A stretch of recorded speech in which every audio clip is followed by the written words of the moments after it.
Hey, hey, hey. All right. Let's check this out. One on an arbitrary nature is the first one it basically hooks onto. Now, there can be thousands of them. I don't know how we would not call that random. Where have you ever observed something random, Mark, in nature? All the time.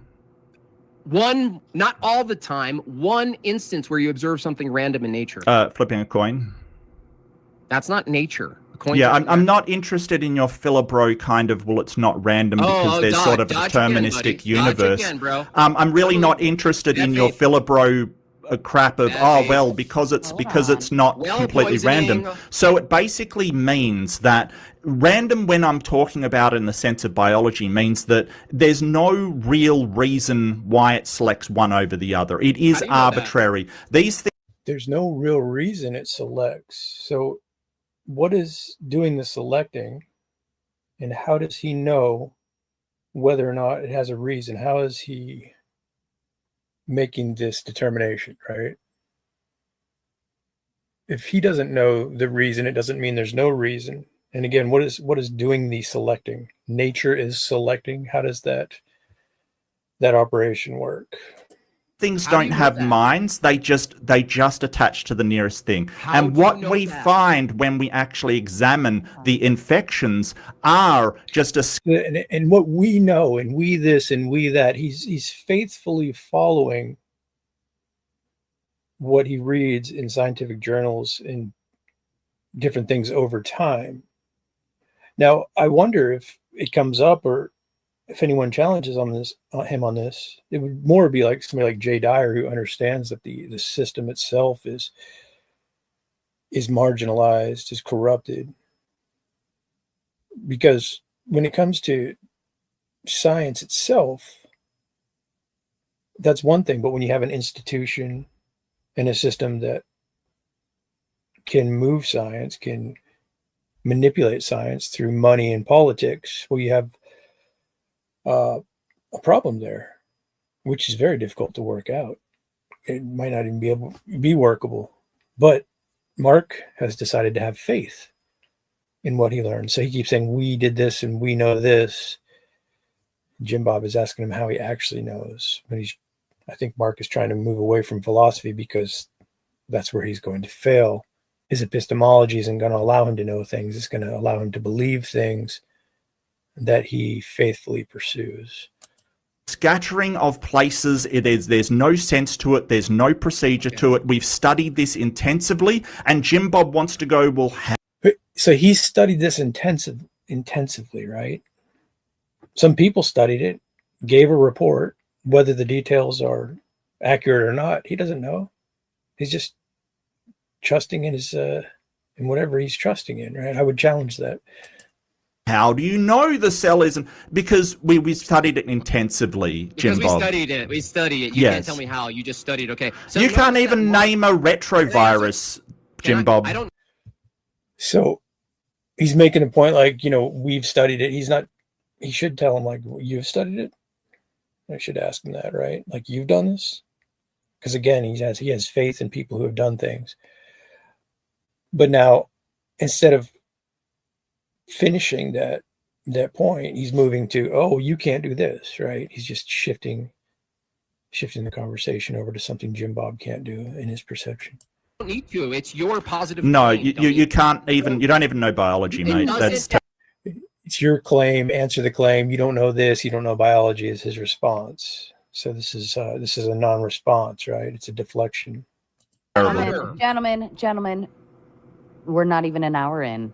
Calm it down. Yeah. All right. He just said, right, if you don't understand, he was like, in his opening and the follow-up, he said, Jim Bob just says, nuh-uh, because he doesn't understand it. All I hear right now, given that Mark is a professional projector, is that he's saying, I don't really understand what randomness. I can't tell you how I determine something's random. It's just complicated, and we don't really know why or the reason, the rhyme or reason, therefore it's random. No, that's just being ambiguous. That's just being appealing to being naive, right? So he should say, to be consistent, we don't know yet. We don't know anything about this nature yet. We can't tell you. We can't study. Yeah, calling it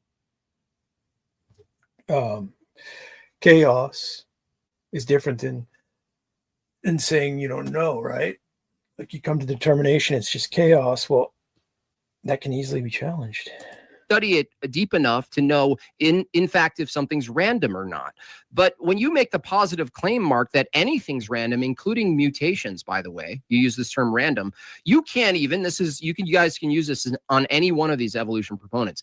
They can't even tell you one instance of something being random. Guess what? A coin is determined by physics. It's determined it's only two sides that could occur, right? And land on the hand. So it's not actually random. It's determined by physics, right? So you're just saying something that I'm not sure, I can't tell the future about is random. Well, no, that doesn't follow.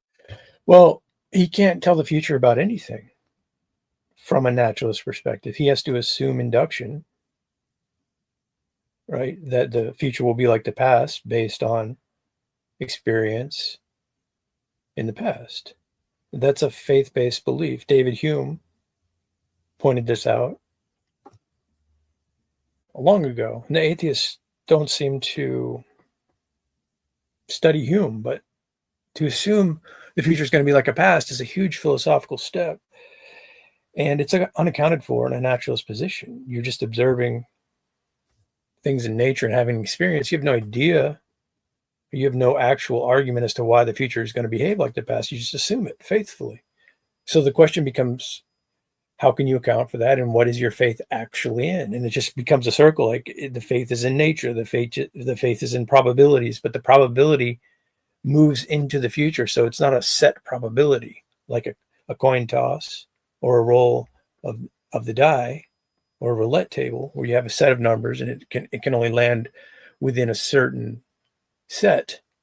These are not the same probabilities as saying, oh, well, the sun has been in the sky every day since I've been alive, so I assume it'll be there tomorrow, given that it's covered by clouds and so forth. But the idea is that we assume these things, but the philosophy that we hold behind the assumption is what's key in these discussions, right? The naturalist, the atheist, has no justification for induction, the assumption that the future will be like the past. It becomes a faith-based situation.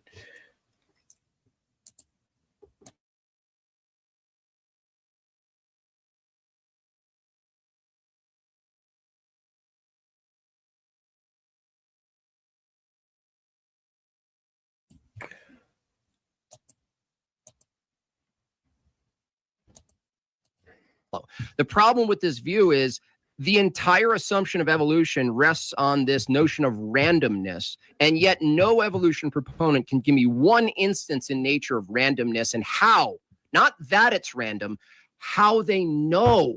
Any justification for their epistemic claims, they go, stop philo-broing me. If I ask you... Right. They want to make the claim, and it's not a claim they can make.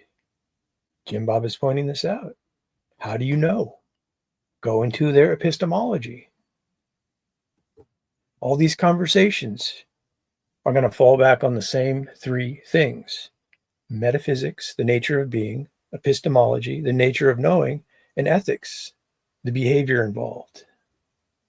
So what happens in these debates is epistemic justification is a failure on the naturalist atheist part. That's why you always want to go there. They're going to do everything they can to work around it. He's pointing out here how Mark's doing that. I want to do the philo bros thing, as if saying you don't want to do philosophy when you're having a worldview discussion, a philosophical discussion, is complete nonsense. You get this from people like, oh, philosophy is nonsense. Philosophy is that. You simply ask them, is that your philosophy about philosophy? How do you know that? They say, stop philo-broing me. It's a total cope. It's a way of losing. You're already losing. No, we observe the outcomes in cells, and we know that the germline infections are different because we've studied that as well. Again, he's studied this stuff, right? He's read papers about people who have studied this stuff. And still, the knowledge, the knowing that he's expressing is in question, his epistemology.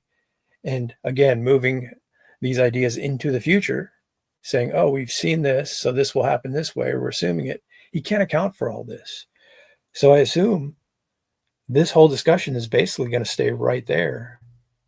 Just different ways of Jim Bob pivoting to bring this point home, and Mark will just keep avoiding it.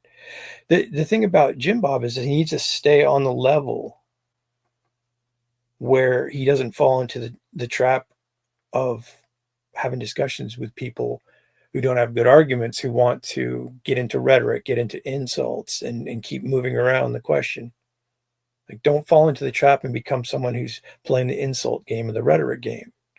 Just keep re-explaining how he's stuck and he wants to move forward, but he can't justify moving forward. And that's what Jim Bob's desperately trying to avoid right now, that in somatic infections, it comes out in various different places. But I would like you to explain how the same virus got to the same position 208 times in every single cell in the entire human race and in the entire species of chimpanzees. How did that happen then? I'm not the positive. Jim Bob doesn't know how that happened. And Mark doesn't know how that happened. Nobody does. Positive position here. I don't Mark. care. Now, stop interrupting. I let you talk. So the thing is, you are affirming something. I'm countering it. I don't have to produce an alternative and explanation. Counter it then. In order. Shh. I don't have to produce an alternative explanation for me to rip apart your stupid narrative about evolution. Right. Good point. Like when someone says, well, I think this, A, B, and C. What do you think about that? They want you to go into what you think and what is your ABC. But when you're going to what is prior, what Mark is assuming before he's even making the claim and start challenging his epistemology, how he knows these things, he's lost. Either he is aware of this and playing games, or he's really lost on what's being asked of him, which is basic philosophy. And it's always on the table in these types of discussions. So to try to say, I don't want to do this philo bro stuff shows his weakness. By the way, retroviruses, your narrative about retroviruses, nowhere in the similarities of the place of retroviruses. And look at Mark is, I mean, he's acting childish, which I mean, you can take what you want from that, but look at him. You don't have to produce an alternative explanation for me to rip apart your stupid narrative about evolution. By the way, retroviruses, your narrative about retroviruses, nowhere in the similarities of the place of retroviruses tells you or explains how a liver gets produced from random mutation, how populations are produced from random mutation, and how the multiplicity of types of animals exist, right? Or the notion that one animal is somehow deep time. You just said a billion year old banana, right? You have to tell me how speciation works. Right? You just pointing to retroviruses is just pointing to similarities. You're just saying, oh, that's similar to that thing. Therefore, we come from other things. No, this is science, right? Science asks us explanations based on demonstration, based on experiment. How do you know, let's say something like speciation exists, that the notion that we as human beings have, from your view, a previous ancestor that's not identical to us, and those ancestors have a previous, and it keeps going. It's endless regress. The problem with evolution proponents and not enough counter evolution proponents check them on this is that they like to frame things only between chimps. Is this going to still keep going? Hold on. Chimps and apes, or chimps and humans, right? This kind of category. You ask them to go back even a little bit further, they're just dead silent. Okay, that's not true because I went back in the viruses shared between fish and humans, which you haven't explained either, the exact same spot that it should be if that is true. Now, he's not listening because I basically said, and basically says, well, there is this inconvenient evidence that's been presented to me. It is that the only way that those viruses get there, and I must say, he's already acknowledged that they are retroviruses, which is great. That's fantastic. So how do they get in every cell in the body? We know that it was germline. We are aware of that because we have studied it in viruses. We've seen them be endogenized. We've seen this happen. Yes, we have studied it, seen it. And instead of actually looking at the science and going, oh, they've studied a lot of it, Jim Bob is basically going, nah, can't be true, random, philosophy, deterministic, I don't like it, I'm not going to answer it. No, this is absolutely evidence. Smokey, yeah, you can throw it up there if you want to, I guess, or just let me see if I can find that. Is that his name, Black Power Calvinist?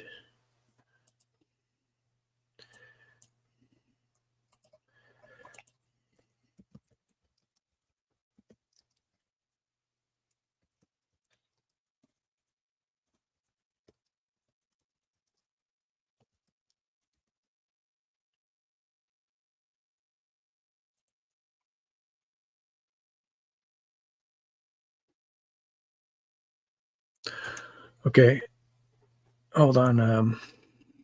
Oh, Jill, what's up, man? I was just throwing this up here with Mark Reed and Jim Bob to fill the time, but yeah, if Smokey requested something, so I'll try that.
Um, yeah, Smokey, I don't know where that is, so just go ahead and post that link. I just temporarily give you a wrench here. And Jill, if you want to come in, that'd be cool.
anything to minimize or mitigate any animal suffering at all, you're suddenly a vegan. Because I talked about how a production of every single substance, whether it's meat or. Okay, is there a good place to start this? Yeah, 26 minutes. All right. Yeah, Jill, if you're available, come in. I think Smokey would wants you to critique it as well if you're not busy. I'll check it out.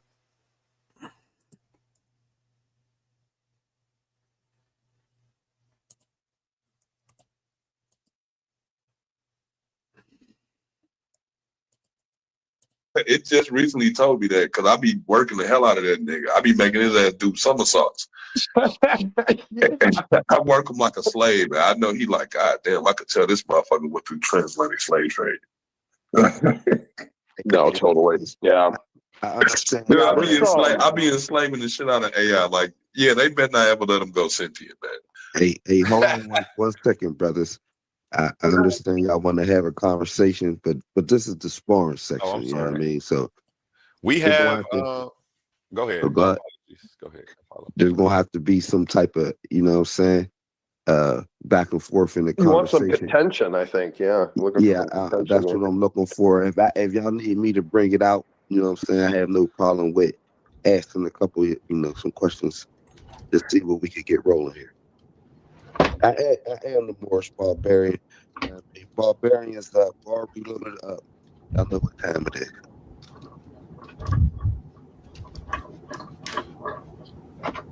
I'm sorry. Was that a question to me? It was breaking up a little bit.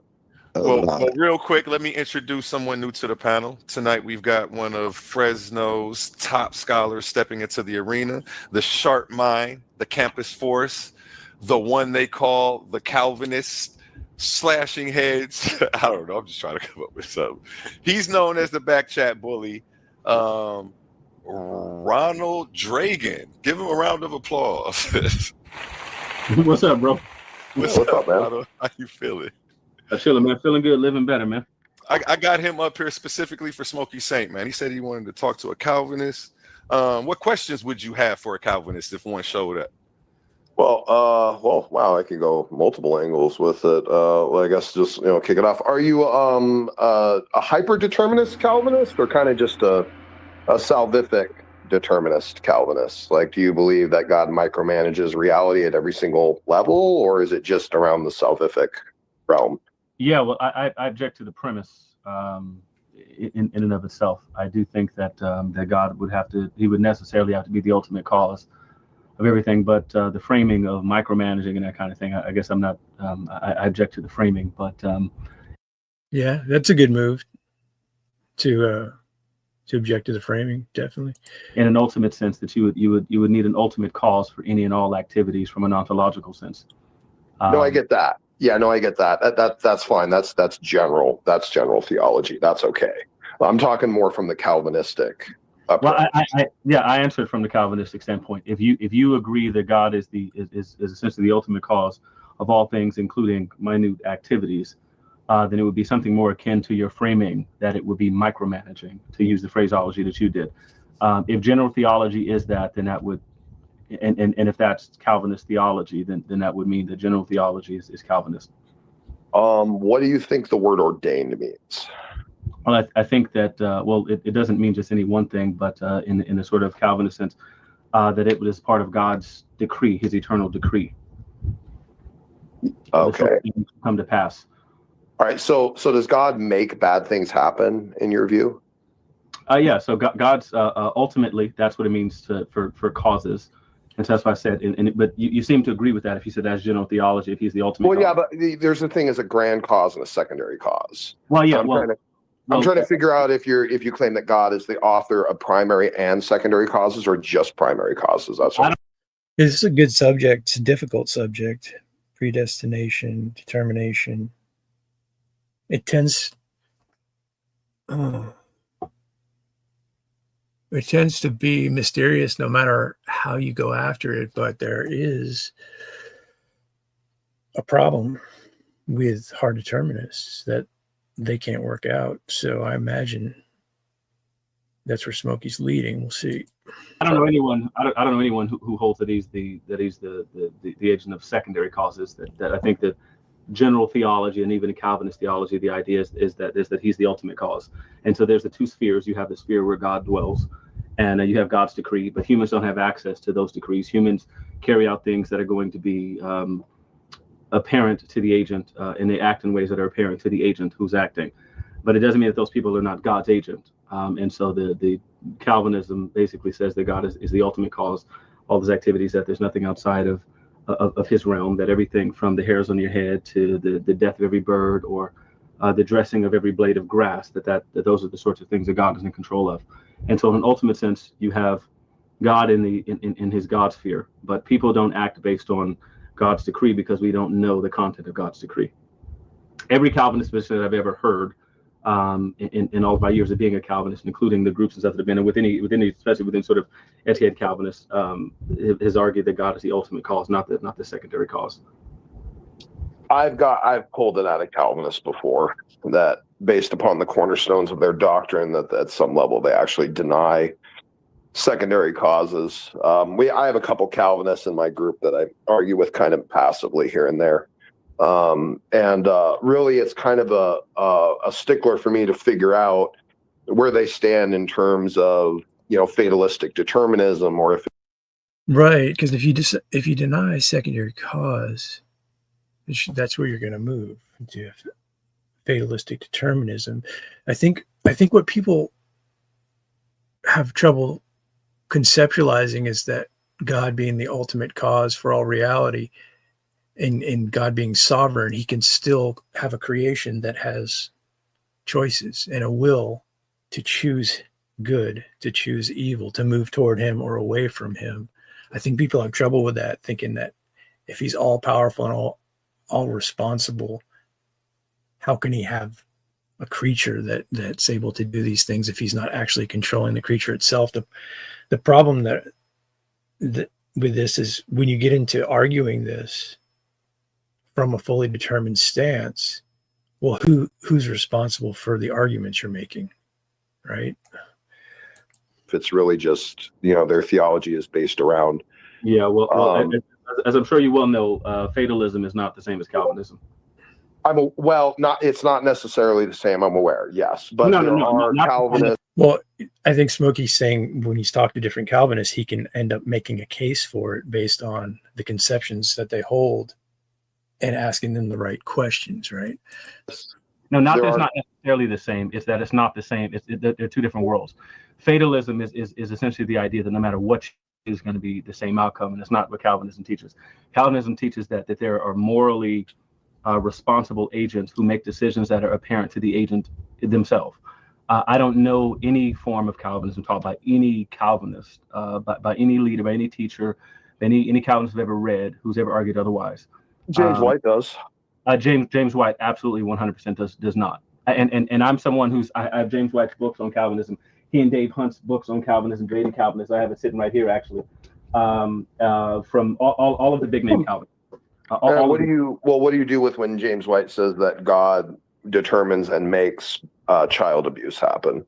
Because it must happen, because that's the way to bring him glory. Otherwise, the thing happening would have no reason or purpose behind it. Therefore, God has to be the one to make it happen. Otherwise, it would be purposeless.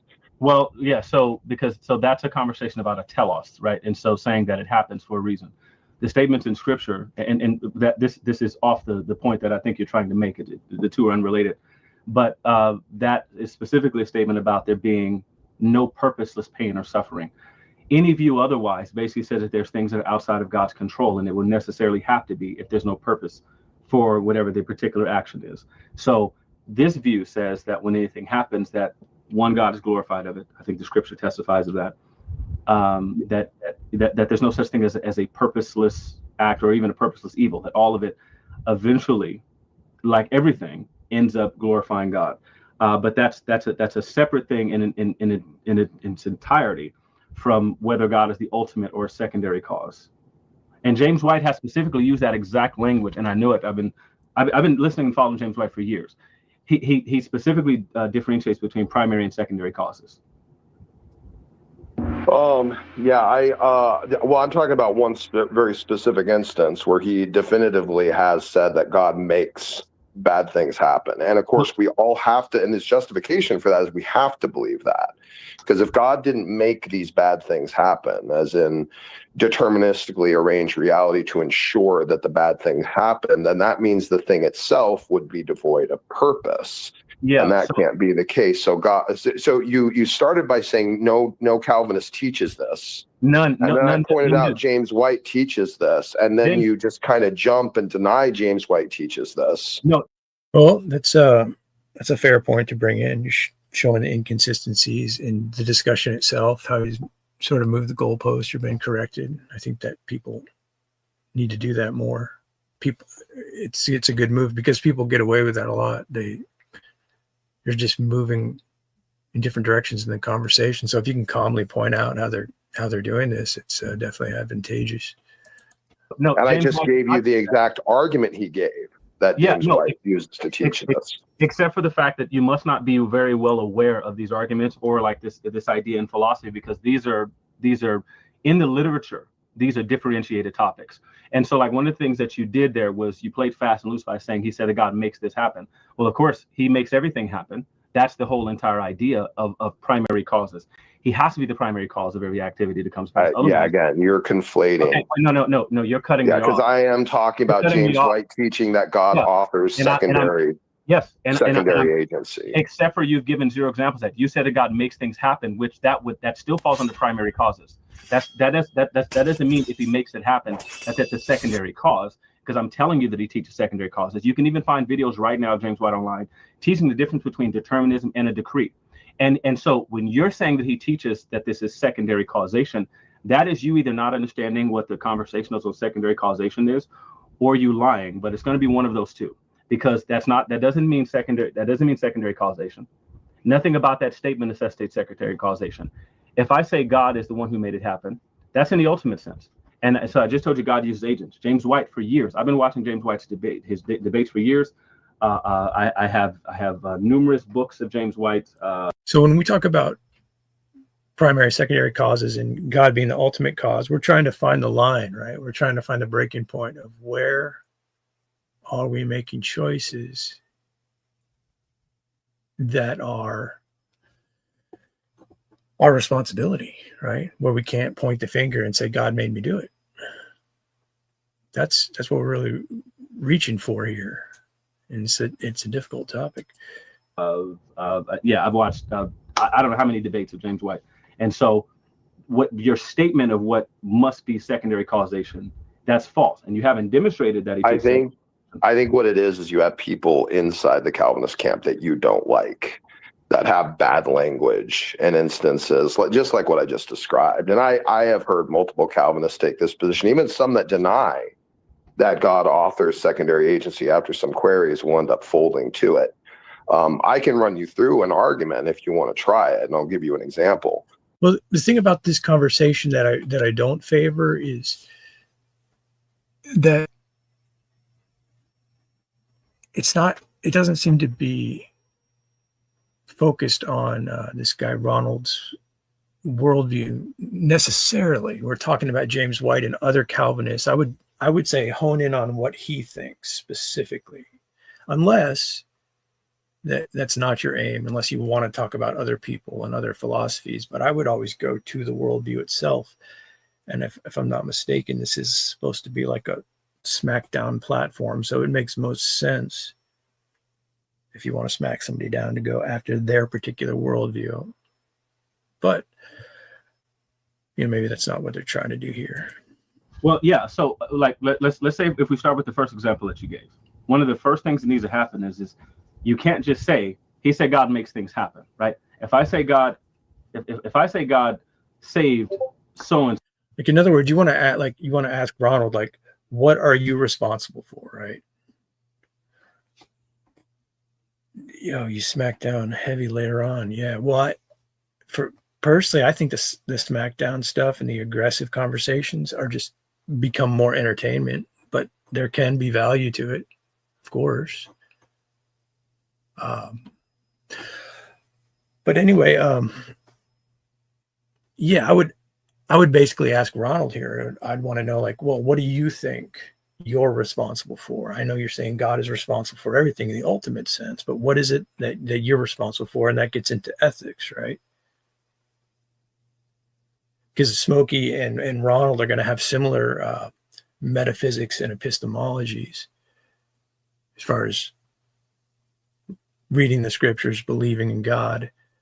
When you get into determination and the deterministic fatalism, that's going to be where there's a difference in ethics. Like one person is saying, well, they're not actually responsible for what they are doing. And that's very problematic. So still, we'll see what happens here. So, right? If I say God saved so-and-so, does that mean that I'm denying that there was some preacher who came to speak to that person to give them a message? Right? I'm not saying God is the secondary cause there. And so even the example that you're given, if we start putting up counterexamples, this is going to get ridiculous really, really fast. If I say that God saved my life in a car crash, I am not saying that God was the person who performed my heart surgery. But I can still use that same language without that being me stating that this is a secondary cause. You're claiming it's a secondary cause, and that is stupid. Because in all of the examples that I'm going to give, in any example, if I say, thank you, God, for this food that you've given me right here, right? Am I saying that God is the secondary cause of the food? Am I calling him the farmer? Am I calling him the grocer? Am I calling him the cook or the chef? No, those are all secondary causes that got my food to me. And so I don't think that you're well aware of what we mean when we in this field say causation, because secondary causation has to do with the immediate cause, how it got to me there specifically. Okay. Do you believe you're speaking for all Calvinists everywhere? No. I'm not believing I'm speaking to all Calvinists. Okay, there you go. Yeah, you want to hone in on what his belief is, definitely. Because it's just your over broad scope of communication is leading me to believe that like you have a confident grasp on what every single identifying Calvinist believes, and they all believe what you do. It kind of seems how you're coming across here. That's not what you're saying. No, what I'm doing is, one, I'm responding to someone who is educated in the area, right? Read very widely on people who lean this direction, secular and religious, right? Like, for example, I have Matthew Talbert's Moral Responsibility over there. It's an edited volume that goes into all of these issues. Frankfurt style compatibilism, for example, is one of my areas. Frankfurt style compatibilism. So I know what's taught here in the area. I wrote a paper for my philosophy degree, responding to the problem of evil from a Calvinist standpoint. James White was one of my points of reference in there. I used his works, like things like Debating Calvinism, like this book here. I'd like to hear that argument. That would be interesting. So one of the ones that you by the way, just so you know, my position traditionally before this, even though I've been kind of questioning my faith lately, it was Molinistic. So if that helps. So what I'm doing is I'm Molinistic, huh? That makes me think of Eric Hernandez. I haven't heard too many people take that position, but yeah, it's also interesting where's the dividing line between the primary cause, the secondary cause, and can we get into tertiary causes as well? It's just very difficult subject. Speaking in general terms about, and that's why I said, you look at people who publish and write on this topic, right? Like the major Calvinists. You could talk about Guillaume Bignon, he's a philosopher, but he works on Wall Street. But he's a powerhouse Calvinist philosopher. Guillaume Bignon, Bignon, and Guillam, Guillaume Bignon, Guilliam, Guillaume. Anyhow,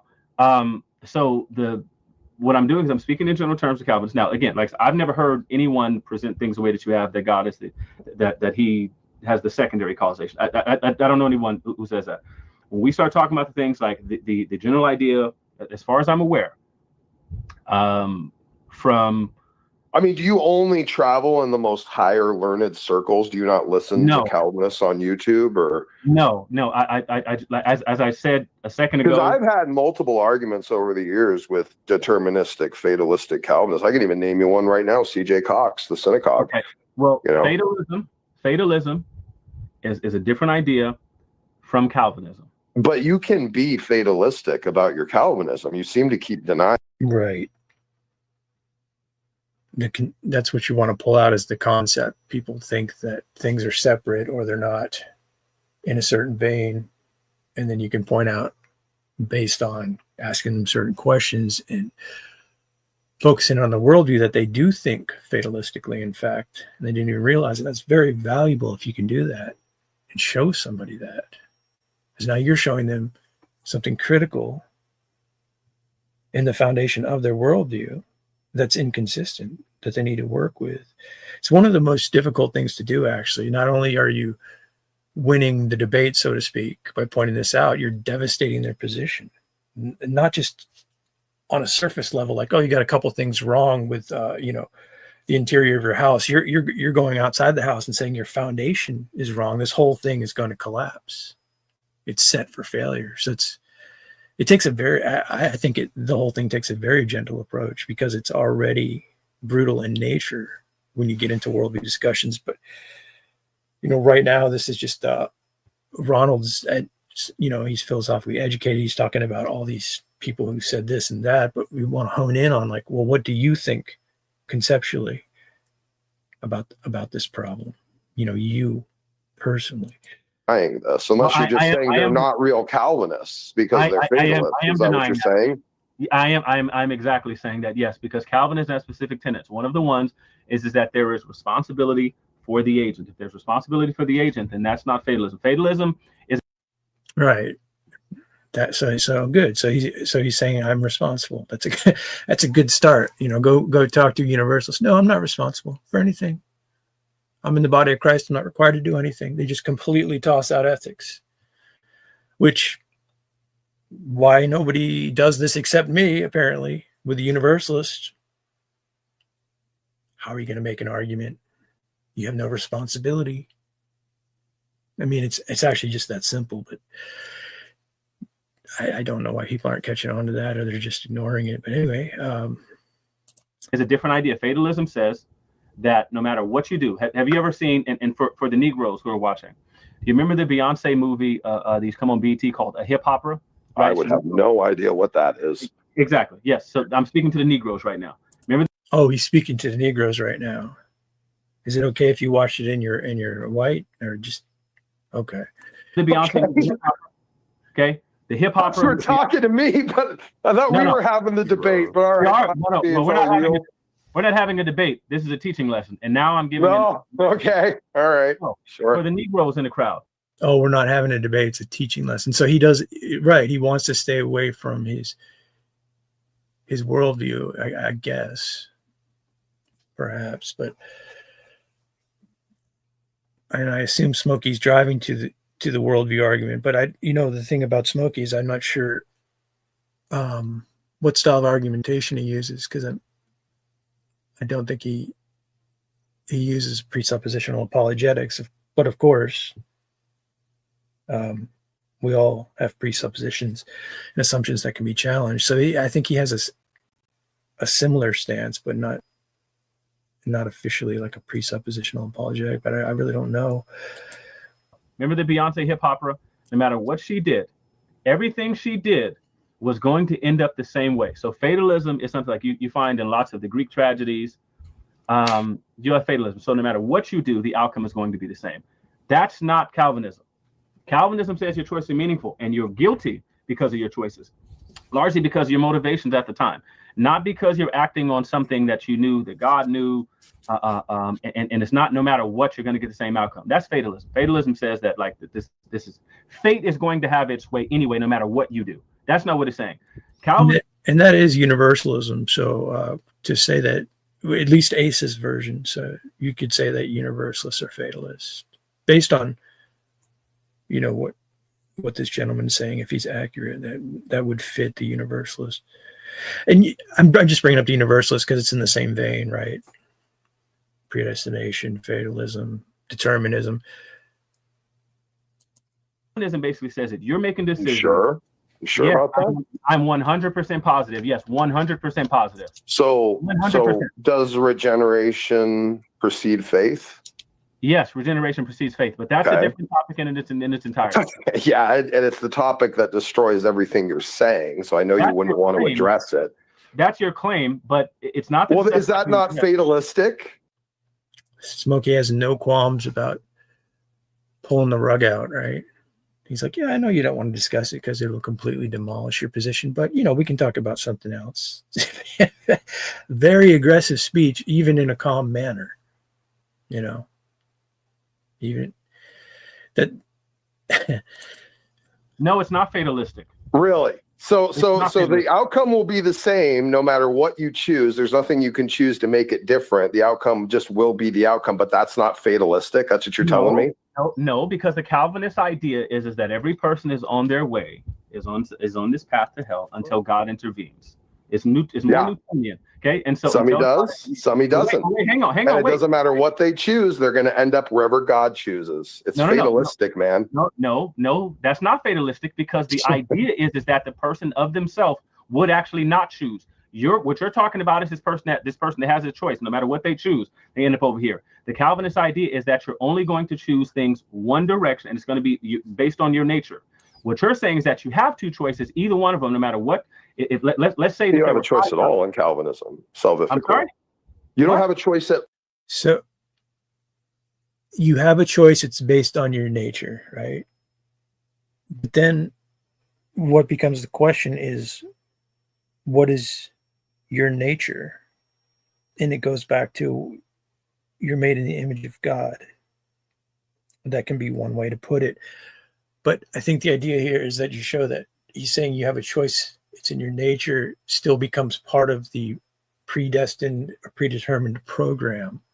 And they can't find that defining line. All in Calvinism salvifically. No. You don't have a choice at all. So That's it's fatalistic.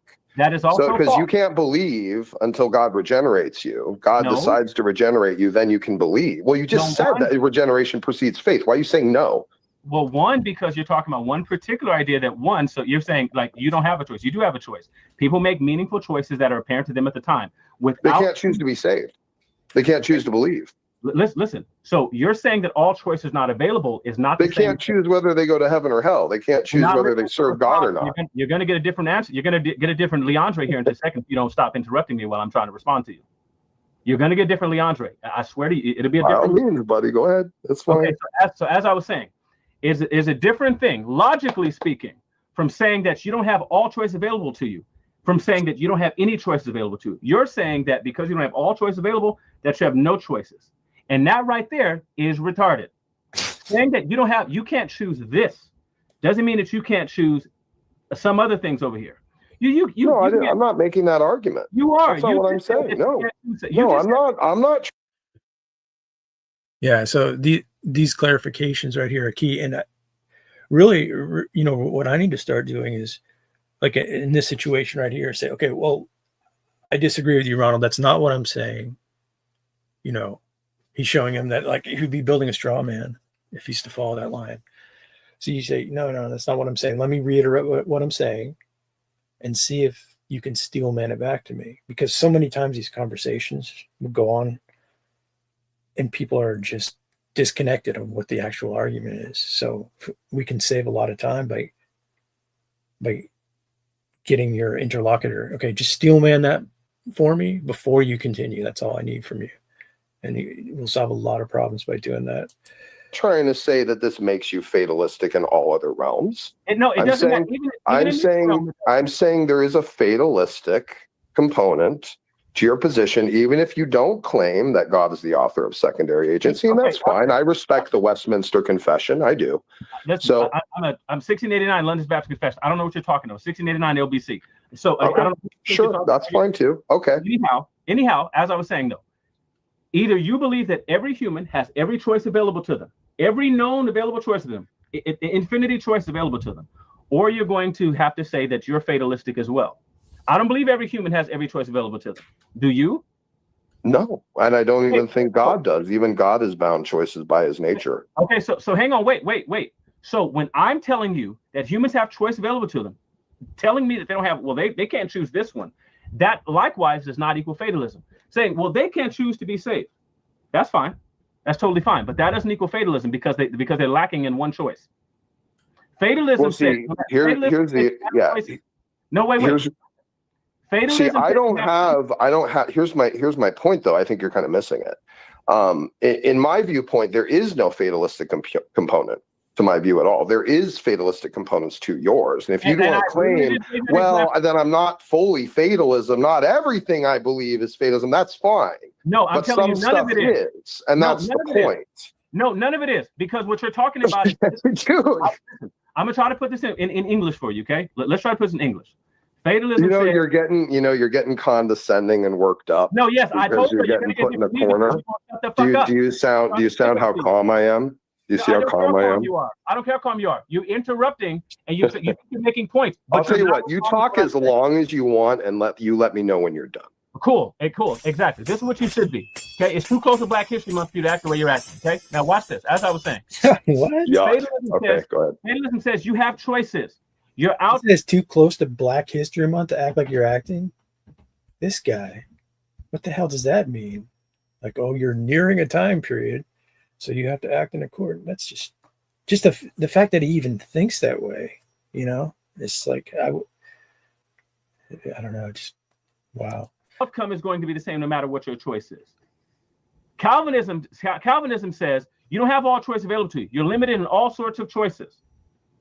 And your outcome is going to be determined by what you determine as even if you're corrupted in your choosing. Even if you're corrupted in your choosing, you're still going to get things based on what you have chosen. You do not seem to understand the differentiation. Remember, let's do this again. One of them says, fatalism says you have choices. Your outcome is going to be the same. Calvinism says that you don't have all choices available to you, okay? And your outcome is going to be dependent on your choices.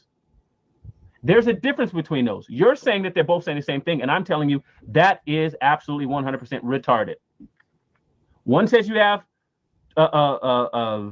you don't have all choice available to you. The other one says you have all choice available to you, no matter what your choice is, you're going to get the same outcome. That's different, my friend. And now you can go ahead and respond. So that was a desperate bunch of over-the-top, just gish-galloping nonsense that actually has nothing to do with the core of my communication at all. I can tell you're... Well, I mean, he made the distinction. So, I mean, it's helpful, but it's not really going to help his overall case. He's making the distinction that fatalism claims all choices with the same outcome, and that Calvinism is limited choices. But anyway, worked up over this topic. I can tell you've invested a lot of yourself into this topic, hence your fierce determination to defend it, and also seemingly get very, very personally worked up when it's being challenged directly to you. That's interesting. It's really not answering the core issue here, which is that your worldview, unlike and actually sharing with the atheists, has deterministic components. And you can go ahead and say, well, secondary agency is not authored by God, and no one teaches that, no one believes that. Well, that's a lie. I've argued with Calvinists that hold that position and say that they're Calvinists, and you're just saying, well, they're not real Calvinists. Well, okay, maybe that's true. I'll give you that. I'm not even going to tell you that's a no true Scotsman fallacy, because there is a definition of a Calvinist, and I think you should have to adhere to some of the confessions of the faith that are historic in Calvinism. And I think that the idea that God is definitively the author of secondary agency and the author of evil, therefore, is incorrect and fallacious and false, and should be in every single worldview. Nonetheless, there are people out there identifying as Calvinists who have presented this or have... Okay, but when we do talk about God being the author of evil, right, it goes into Isaiah 45:7. I create darkness, I create light. I create evil, I create good. I, the Lord, do all these things. So in the ultimate sense, he is the author of evil. So that's, still part of this complicated subject. Communicated in such a way, perhaps even you would argue poorly, to basically end up saying that God makes, child abuse happen, because it brings him glory, as if to make, God. It's kind of like the idea of yes, God makes this reality happen, right? But when we get into the individual circumstances, like he's bringing up, like the child abuse, yeah, you could say, well, God made everything, so God made the child abuse. The problem with this is you have to throw out ethics and moral agency, which breaks down to something like, well, it breaks down to God is committing evil through his creation. He's forcing his creation to abuse the child. That's what Smokey is pushing toward conceptually. No matter what Ron wants to pull out of his studies, conceptually, he's trying to show him that you're saying that God is engaging in evil through his creation. He's making the child abuser abuse the child. Or at least that's where these conversations tend to go, is trying to point out conceptually how can you make sense of this. And the Calvinist has trouble with this. The hard determinist definitely has trouble with this. It becomes an exercise of trying to understand whether they're not getting it or whether they're being dishonest, is what I see usually happening. God's glory contingent upon the manifestation of evil, which I find to be perverse and blasphemous. This is tend to be kind of the logical entailments I see coming from Calvinism. And see, when I was Christian, or maybe I still am, I don't know. Well, yeah, in reference to Isaiah 45:7, I agree that I think that the idea is calamity, like we see natural disasters, and can that be an effect of the creature's behavior and God acting after that behavior? Yes. I mean, we see that in the flood, right? Like the ultimate natural calamity. Like, so do we call that, do we call calamity evil? In a sense, the effect it has on people seems very evil, but do we know if that the calamity is from a response to a group of people? Yeah, we do see that in the scriptures. We see a response to different groups' behavior over time, right? Israel in the desert for 40 years. The Canaanites, all these things are responses to the groups of people denying God, suppressing the truth and unrighteousness, moving away from the Creator, moving towards various idols.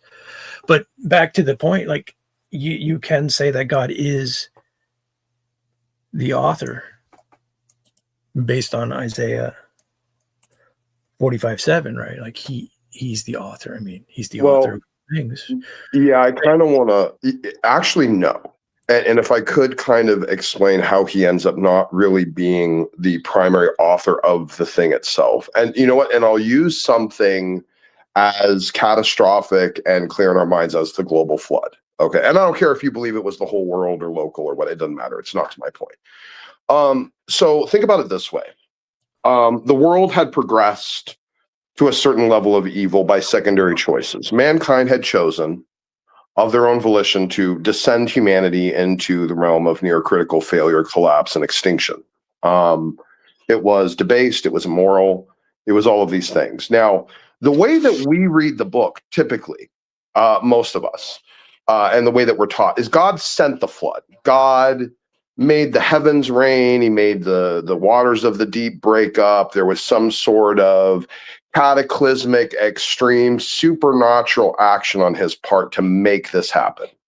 That could be, but it's not necessarily the case. In fact, you could look at it through the lens of mankind was on Earth, and there was going to be, just through the naturalistic processes of the earth that God had already set up, not of any specific action of his own, but just by the process of the cycles of the earth and the climate and how things work, that this catastrophic event was going to happen.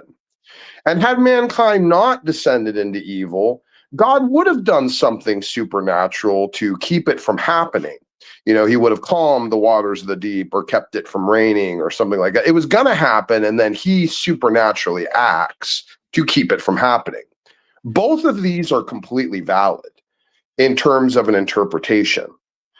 which really means that God's will rests primarily somewhere in the center line. It's not accurate to try and definitively say that one or the other happened, because God's ordination can be passive as much as it is proactive.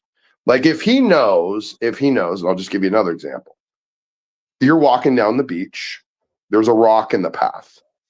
Now, God knows if a wave doesn't come by and wipe that rock away, you're going to trip, you're going to break your ankle, you're going to be out of work for 6 months, you're going to be put in a state of total despair. But, maybe through it, God uses it for good, whatever you want to think. So there is this rock, and God can choose through a very, very simple, even I would not even say supernatural means, just natural with a little bit of extra oomph to it. What do they call that? They pseudo-natural? No, they have a name for it. It's not supernatural, as in it's beyond nature. It's something inside nature, but that is just a coaxed or something. I forget the name of it. Super RA instead of super. Maybe it is supra instead of super. That might be it. That could be it. I forget the term. I apologize. Anyway, something could be done. So whether God acts or doesn't act, because he knows what's going to happen either way, whether the rock moves or not. So his action in the end result is basically the same as his inaction. Because if he acts, something will happen. If he doesn't act, something will happen. So he can have his will be done by simply not acting at all. Not doing anything, because he knows what's going to happen. And now we look at that through the lens of, like, say, a Calvinist would say, oh, God made that rock sit there and trip me. God wanted this to happen. Well, okay, sure. But that doesn't mean he authored it and put the rock there. Maybe he just didn't move it. Do you get what I'm saying? Yeah, that inaction becomes action in a sense. Right. Because of his particular nature of having the forethought. Right. So whatever he wants to happen is going to happen, and his action ends up being equal to his inaction because he knows what his inaction will produce just as much as he knows what his action will produce. So whichever one he chooses to operate with, there you go. You get what I'm saying? So when a calamity happens, like for instance, what is it? I forget which king it was. Might have been Hezekiah. The time the angel of the Lord came down and killed 100,000 troops because they were all camped out and sieging, Jerusalem. It was going to be a big thing and a bloodbath, and the king was flipping out, and the angel of the Lord came down and wiped out, basically everyone there. Well, I don't think it's real to think that God authored the hatred of the Jews in the king's mind and heart. But he was able to use it, right? Like he allowed it to progress. He allowed that king to not be stillborn. He allowed that king, just like Pharaoh, he allowed Pharaoh to not be stillborn. He allowed Pharaoh to grow up. He allowed Pharaoh to not be killed in some, a chariot accident that maybe would have taken his life. Maybe there was an angel there to kind of make sure that the Pharaoh, actually got to age to ascend to the throne, because he was going to be the person that God wanted to use, who was going to do all this evil shit. And God knew he was going to do it, but God was going to use it anyway. It was going to be, the great deliverance of building the faith of his people back in him after so much of a time of isolation from knowing who he was. You can look at this through 1,000 different lenses. None of them have to be deterministic. And that's kind of the point. So when the Calvinists come along and try to isolate and micromanage and say deductively this has to be determined, that's my problem. It doesn't have to be. Ordination can be passive just as much as it can be proactive. Does that make sense?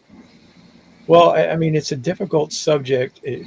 You're speaking fluently on the subject. As far as a conclusion, well, the point is, actually, in all truth, there isn't one.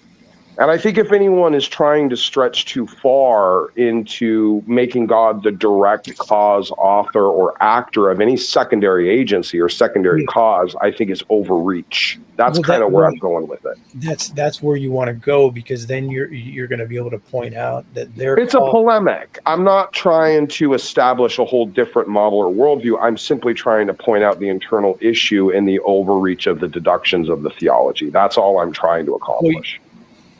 Okay, but in order for you to do that, you have to have an established true reality in place, of course. Oh, I do. Well, I do. It's just the point is, before they're open to it, they need to realize that theirs critically collapses. Well, yeah, because they're going to be moving into areas where they're saying, because what usually happens, it didn't happen this time, but what usually happens is you give them the critical collapse of their worldview and they say, okay, genius, what's your answer? And then you impose the model and you show how it makes more coherent, consistent sense than theirs. That's usually how these conversations are supposed to flow. well, yeah, I mean, they're going to move to, well, what, you got a better answer? Yeah, exactly. And I do have a better answer. You want to get them to, but I would say before you go into allowing them to do that, you want them to steel man what you just said to them. You say, do you realize that I'm giving you the defeater for your position? Right. I'll tell you my position, but I want you to be able to steel man back to me what I just said to you, because you've got yourself in a position here where you're telling me that your argument that you're making to me right now is actually not your responsibility. So how can this work, right? How can you come into the stream and make these claims and say, oh, I'm not responsible? Then you basically invalidate everybody. Right. And that's the point, is I want him to at least just recognize, and he keeps trying to basically make secondary causes primary causes. Like, he tries to really hard to defend them as if, well, the secondary cause wouldn't be there without the primary cause. Okay, no one's arguing that. Right. I'm arguing whether he's the author or the maker of the thing happening. That's what I'm arguing. That's what I'm trying to get to you. Yeah. Because we as human creatures, at least I believe, have a full spectrum based upon our nature of choice, and that God is not micromanaging any particular of those choices. You'll see actually in a moment as you move forward. We're about to get to the real deep part of my argument, which I'll present, which really challenges him to reconcile the secondary agency and primary agency issue. That is coming up, and I have a very specific argument that I even used it on Veckel. And I got Veckel to basically embrace fatalism in order to save his Calvinism. So you'll see me kind of run that argument here in a minute. I just wanted to come in and share that, but I'll hop out. Thanks for doing the review, JG. I'm having fun. This is great. Thank you. How you doing, Smokey? Who's that? I'm sorry. Who was that? Eric. This is Eric. How you doing? Oh, Eric. Good to see you, buddy. How are you, man? I'm doing well. Thank you. Good, man. God bless you. Yeah, I hope you're doing okay, man. And my wife was praying for you and stuff too. I hope you're feeling better, and it's good to see you around, man. Thank you. I wanted to ask you something. Do you agree that we have the word predestination in the scriptures, but I think that a lot of people miss out the things that are also said in these very same sentences that would lead them to believe, lean more towards your direction or mine. And I think that is the word foreknowledge. And I think that's very important. Well, you know what? You're 100% correct. And in fact, it is, I think, misconceptions about how God's foreknowledge relates to reality where a lot of these errors reside. Yes. And I think you're 100% on that, Eric. I think that's dead on. Because in Molinism, when you start in Molinism, your primary starting point is defining and understanding what type of knowledge God has. Yes. A lot of the other viewpoints don't tend to prioritize such a thing. Molinism does. Molinism realizes that you cannot even start to reconcile the reasoning of God's relationship to reality without understanding his knowledge. And that's why they specifically delineated into 3 sets. You have necessary knowledge, free knowledge, and, oh God, what is the other one? Middle knowledge. Thank you. The middle knowledge. The middle knowledge is the important one, because the middle knowledge is the one that says God knows all possible realities. God knows all possible outcomes of all possible choices. A good passage to prove this is that when the Jews are requesting of God and asking of God, hey, should we go to Egypt? We want to go to Egypt. Things are garbage here. Can we leave and go to, and they're going to do it anyway. They're just wanting God to basically affirm it. And God comes to them and says, no, don't do that, because if you do, this will happen. If you don't, this will happen. Right. Now, that doesn't mean that God is specifically micromanaging reality to make those outcomes occur and violating secondary agency, but he just has the presence of foreknowledge, of middle knowledge, to know all possible outcomes of all possible choices. However, God is a free agent and he has free choice, which means he's not required by any standard to act upon any knowledge he has. And that's where people really get gummed up, because they think that if God knows something, he's therefore obligated to act upon the knowledge of that thing. And that is just not. That is now violating and constricting and constraining the free will scope of God himself. And I think it's actually even bordering on blasphemy. So you want to be careful with that. God is not required to act on his knowledge, just like how I'm not required to go buy a lottery ticket tomorrow morning, even if I know what the winning numbers are. See, I can have the knowledge of the thing with no requirement upon me to act upon it. So, right, exactly. Anyway, yeah. Romans, and First Peter both say the same thing. Romans tells us, for whom he did foreknow, he also did predestinate. Yeah, that's dead on, Eric. You're dead on with that, and 100% on noticing kind of the core of this issue. So my wife is up. I'm going to go make her coffee, but I'm listening. Thank you, gentlemen. Thank you for doing this, JG. I appreciate it. God bless. Okay. How are you, JG? And how are you, Timothy? Hey, I'm guys. good, brother. Good to see you. All right. Yeah. Good morning, brother Jay. Yeah. I don't know if you guys have been listening to this, but we can just continue this if you want, and let me know. Sure. Chime in. Yeah. I just came in, I don't know, 15 minutes ago, I guess. I've been out deer hunting this morning, so I just got in, saw you on, saw you had the link up, so I jumped in. All You right. doing any good? Actually, my son got a nice one. Well, cool. Very cool. I did not hold to any component of a fatalistic aspect to my belief, not salvifically or even in any other part of the world, honestly. My viewpoint never had to adopt one. That was part of my issue with Calvinism, is because it does have fatalistic components to it. Now, you can claim Calvinism isn't fatalism because in your view it protects secondary agency choices. That's fine. You cannot deny the fact that at the end of the day it has fatalistic components. And if you're willing, I'd be happy to run through a quick little argument with you to see if we can pull out some sort of secondary agency fatalism in you. Yeah, so here's what we're going to do instead. I'm a philosopher. He said, here's what we're going to do instead. I like what he said there. Pull out some fatalism from you. In other words, he's going for the worldview, saying, I think I'm seeing something you're completely missing. But then he responds, here's what we're going to do instead. Kind of comedy. Philosopher. I'd be scared too. Yes. No. There is no fear. This is an education time. You don't seem educated or aware of any of the conversation. So I'm going to read you one of the books that I read you before. He doesn't seem aware of any of the conversation. Seems kind of like a broad sweep there. This from a philosopher by the name of Matthew Towers, an edited volume called Moral Responsibility. It's on the topic. I'm just going to read it to you out loud, and maybe you'll accept this from someone other than me. Maybe I don't have the right complexion for correction. Let's read it. You're going to make it about race, man. Really? Come race. on, dude. Really? Anyhow, as I said, so they might note, for example, that the truth of determinism will not entail the view that is sometimes called fatalism. Fatalism, at least in one sense of the word, is the idea that specific outcomes are inescapable for us no matter what choices we make. In Greek mythology, which I literally told you is where you get a lot of this stuff, okay? In Greek mythology, an oracle told Oedipus that he was fated to murder his father and to marry his mother, and when he tried to avoid this fate, his choices merely carried him further along toward it. And if Oedipus had maintained different choices, these too would have led him to the same fate. That's just how fate is supposed to work. But determinism isn't necessarily like this. Certain outcomes may be determined for us, but only because we're determined to make specific choices that will lead us to those outcomes. This is Matthew Talbert. This is a philosopher, PhD philosopher, that I use in the presentation of my original research at my university on the fucking topic. I don't know what you're talking about. Yeah, it's good. You have a philosopher with a PhD on the topic. Is this getting to the truth or falsity of the matter? And more importantly, the truth or falsity of your worldview in particular? Yes, that's the question. And then he has to drop the F-bomb to prove his point, right?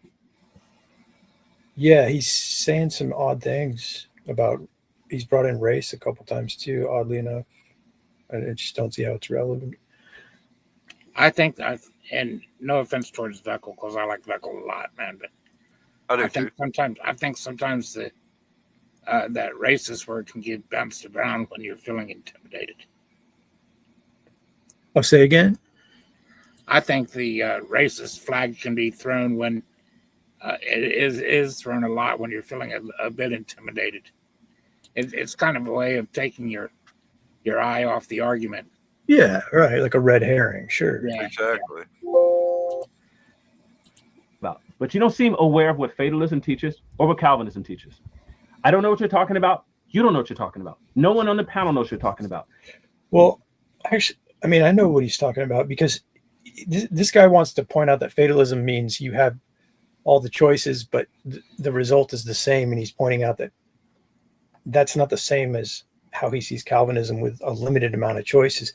But Smokey's driving toward his actual assumptions and presuppositions. What's even prior to that, he wants to see if he conceptually thinks that God is responsible for what Ronald is doing. That God made the rapist rape. Yeah, like Ronald isn't outright saying that, but I think Smokey's trying to extract that's how he actually thinks about these things. And that's a difficult thing to do to somebody. Is you're going behind and saying, no, here's how you're actually conceptualizing it. So it's not only like you bring up their defensiveness and the fact that they're wrong, but you're pointing out something that they don't even see about their own worldview. So it has like an ultra level of defensiveness that you can bring out of somebody when you take this route. It's difficult. This is Matthew Talbot, Moral Responsibility, an edited volume written by a PhD scholar on a topic. I have an entire philosophy section up there. I have a bunch of works on Calvinism. I'm happy to read them to you and read. And this is not even written from a. Oh, Jill said that's not Veckel. I don't think you guys thought that was Veckel, did you? No, not at all. I think the reference was when Smokey had mentioned Beckel earlier. Yeah, no one thought that was Veckel, Jill. Yeah. Religious perspective. It's just an identification that these are different ideas in their entirety. And so I don't know what you're talking about, but neither do you. And so we're in the same boat. When you say I don't know what you're talking about, neither do you, think about that. Well, It's and like he's appealing to a PhD. He's appealing to the authority of the guy that has the PhD rather than the merits of the argument. Yeah. Like that's great that guy thinks that. How is that getting us closer to the truth and closer to your actual belief system, right? Like, Yes. a lot of times these philosophy guys, that's what they want to do is they want to give you other people's opinions. And you have to continually hone in on, well, what is your view on the matter? Right? I'm grateful that you've studied all these people. However, I'm asking what your worldview is. You know, man, you're a lot of bravado and a lot of condescension. I haven't had to condescend to you at all. I think I've actually been pretty respectful. You're not above me. Well, sir, the fact that you sit there and claim to be above me, not knowing anything about me, and really not actually answering my arguments at all. I directly answered. You just said have fatalist components. Everything I just read. Listen, you can grandstand and lie all you want to. But what you just said, what I just did is one, I gave you. Yeah, it didn't answer my argument. Are you daft? I literally just told you. Okay, I'll tell you what. Can you repeat my argument? There you go. That's what I'm talking about. The steel man. That's what's needed. I'm noticing in more and more. Go ahead and repeat that back to me. Give me the gist of what I just said before you respond. This would take care of so many problems that people are having. Right. Can you explain my belief to me? Yeah, right. Before you get into refuting me, I need to know that you understand what I said. Let's components. You said because you can't choose salvation. And I told you that not having all choice available to you. I answered that directly. Hey, is that a fatalistic component to your belief or not? No, it is not. No, how is it not? If you are not able to make a choice to change an outcome, how is it not fatalistic? No. See, that's what I'm saying. Fatalism says you have choice available. The outcome is inescapable. Calvinism says that you don't have all choices available to you. I'm aware of that, but the choice of salvation is outside of your realm of choosing. Therefore, it is fatalistic. What are you talking about, dude? Because you keep confusing choice with outcome. Now you're just being a liar. I'm going to call you out as a liar because now you're just trying to dodge the corner. Liar. Excuse me. I think you're trying desperately to avoid the point I'm making because you don't have an answer. That's fine. Listen, you can say whatever you like, but what's on? Yeah, so can you. Right here, apparently. what's on display right here is that there's one. All right, let me give you another argument, dude. When you're done, I'm going to give you another argument. I'm going to pull the fatalist out of you. I'll show it to everyone live right now. That's fine. Go ahead and go get it. And this guy. I'm going to pull the fatalist out of you and show it live. But I don't get the feeling that this guy's actually lying, that he's trying to lie. I think he's being confused by what Smokey's doing, but I don't think he's lying. Do you guys think that he's actually lying? What do you think? I would agree that he's probably just confused. Yeah, I think he's lost. I don't know that he's lying. I think he's convinced of what he's saying. Yeah, I guess it turns the very heat up. good at confusing a person too. I guess you can use the strategy to turn the heat up to say you're lying, because in all actuality, if you are opposing God's word or you're inconsistent, even if you're convinced of that, it is incorrect information that's coming from you, aka a lie. You've strayed from the truth, so you would be committing a lie in a sense, but you can be unaware that you're lying is, I think, what it comes down to. But it's just Exactly. Many times deceivers don't know that they are themselves deceived. Yeah. And guys, when it comes to this question of predestination, I think one of the questions about predestination that often go unasked and unanswered is the why or how are we predestined? Yeah. I think that question is of utmost importance, because there's many different ways we could be predestined, right? We could be predestined, like Ace says, determined every move we make, determined by God. That's one form of predestination. Another form would be simply by foreknowledge. God knows ahead of time what we're going to do, and because of that, he can make plans for us. That's another sort of predestination, wherein he's not determining every move we make. He's operating off of our own determinations, what we determine for ourselves. And I think that's a very important distinction. Yeah. I find it's a very difficult conversation, because I don't know if there's a way to get to the exact how and why God did it. And what I find interesting about this particular topic is that because you can't really get to the full knowledge, it points you to the scriptures, and it points you to your behavior and how you ought to act, how you ought to obey, because you can never know God's entire plan, how and why he's orchestrating it in the way he is, but you ought to act in accordance with his will. You ought to obey him. And that's what I find most appealing about the subject in general, is that you can't solve it, but you can show others how it's pointing them to act. Do you think First Peter would answer that when it says that we are elect according to the foreknowledge of God?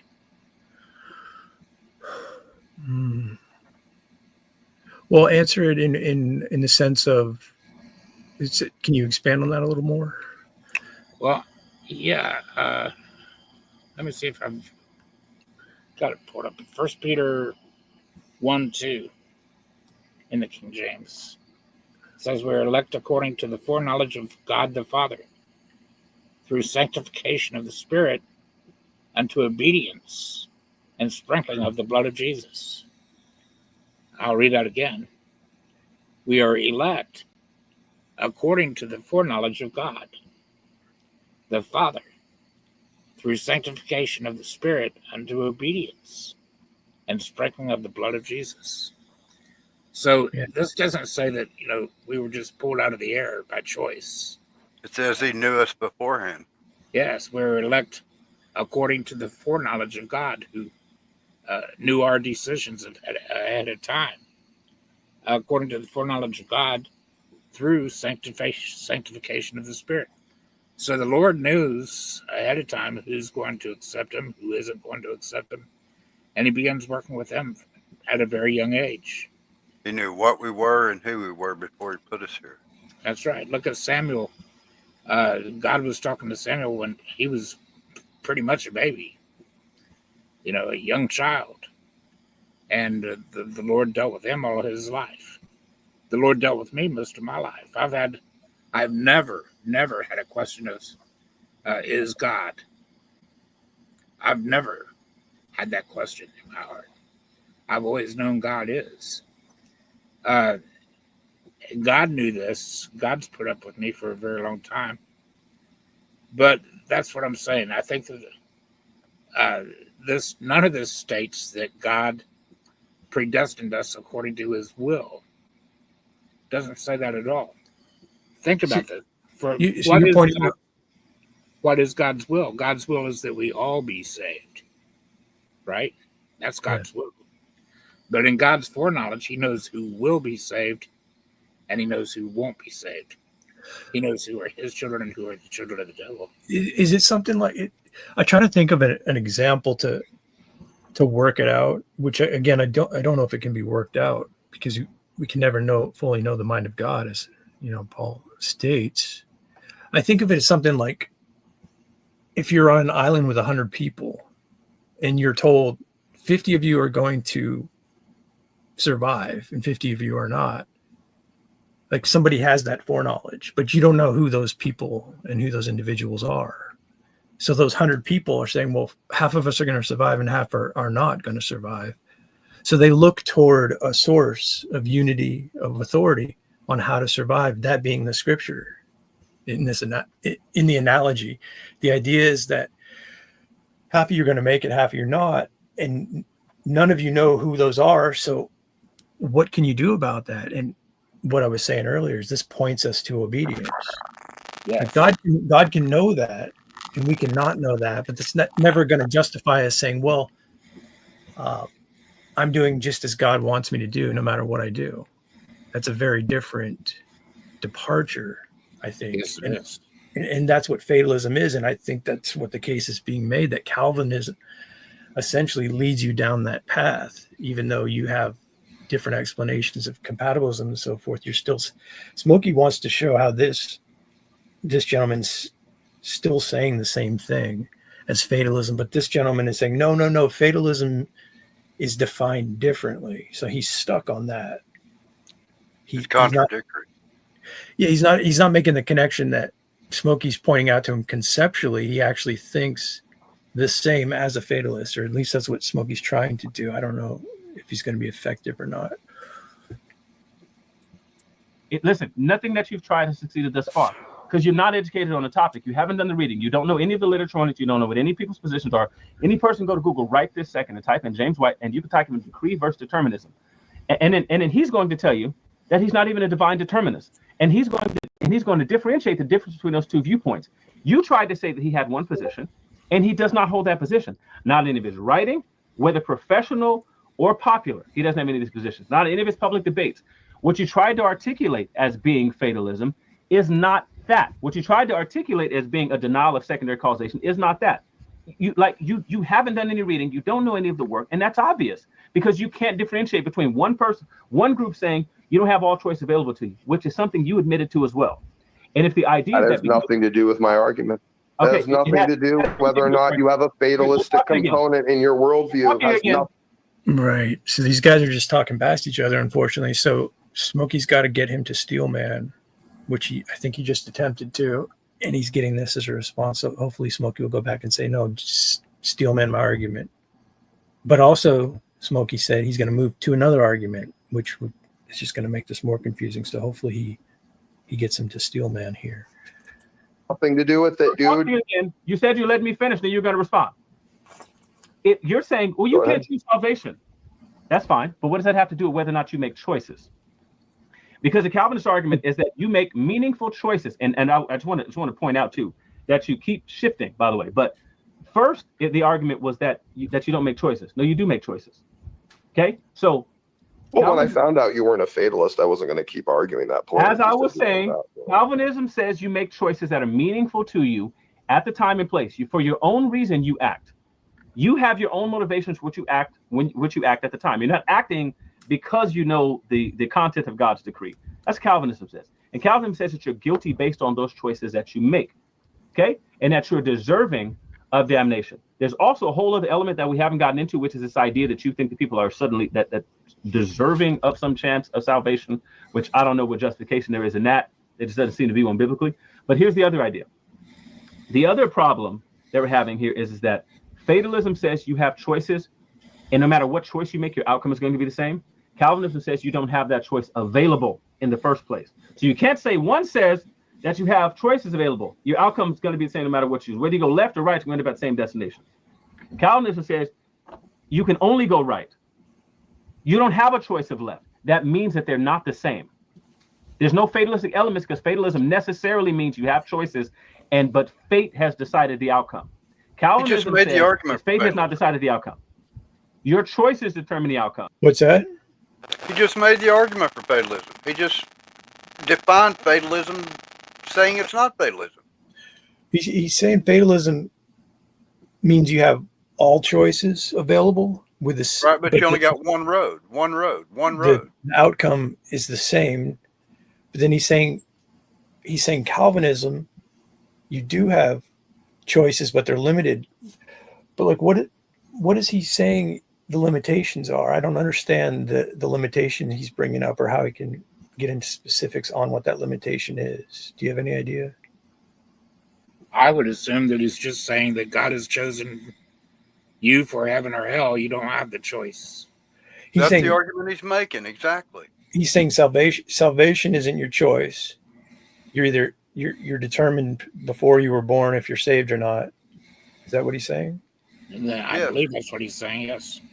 But he's saying your choices are meaningful. He's saying we don't have any choices in our salvation. Right, but he's saying we're making other choices that we're guilty of. So I think he's just confused. But that's what he's saying. He's saying that's the difference. We don't have a choice in our salvation. I believe that's what I'm getting out of it anyway. Yeah, exactly. He's saying that God created some people to torture them forever in hell, and some people to not do so. So I think it comes down to, so because they don't have the choice, it's not fatalism. Yeah, right. That's what he's stuck on there. Yeah. Even if you can only choose one thing, your choice determines the outcome. I really think you should go back and listen to what you just said to yourself again after this is all done.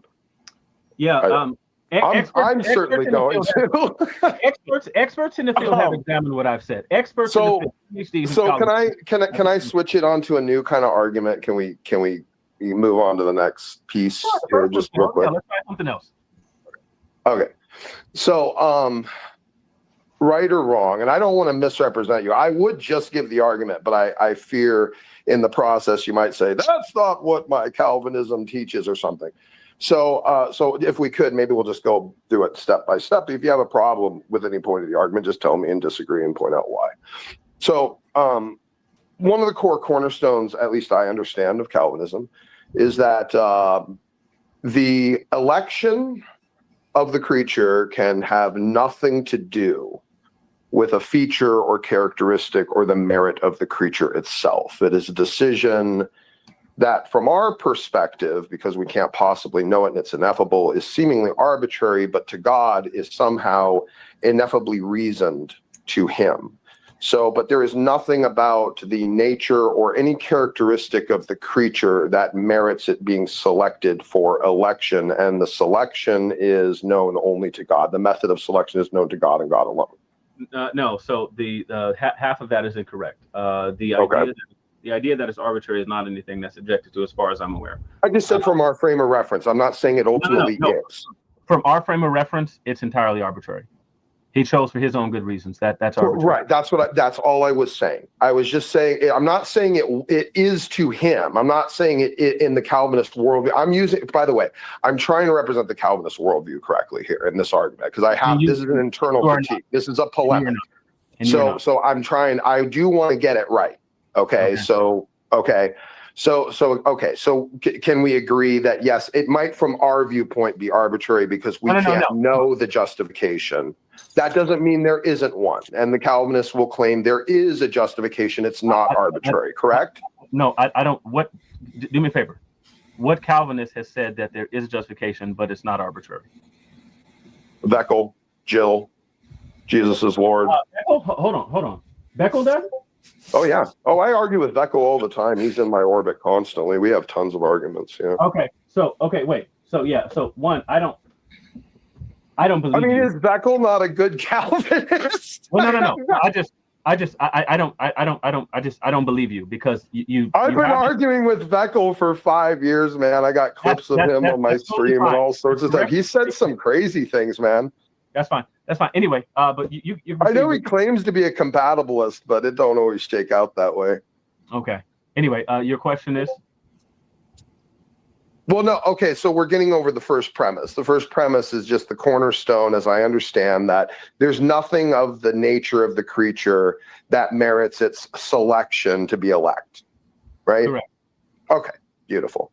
Okay, that's the first premise. So essentially now, if God does not author, here's the second premise. If God does not author secondary agency, and I believe that's basically the position you're presenting. So God does not author secondary agency of any kind. He allows agents to make their own choices. And in that process, someone chooses to couple with another person. Now, the person that is born is a product of secondary choices. Is it still a second premise? Yes. Okay. No, that's it. That's it, by the way. Just the person that's born of any person is a product of secondary agency. Yeah. Partially secondary agency? What do you mean partially? What does that mean? I mean partially because as I already said before, that God is going to be the ultimate cause of all things. No, that's fine. Yeah, no, I'm talking about at the micro level of like God's not making someone. See, where's the separation, right?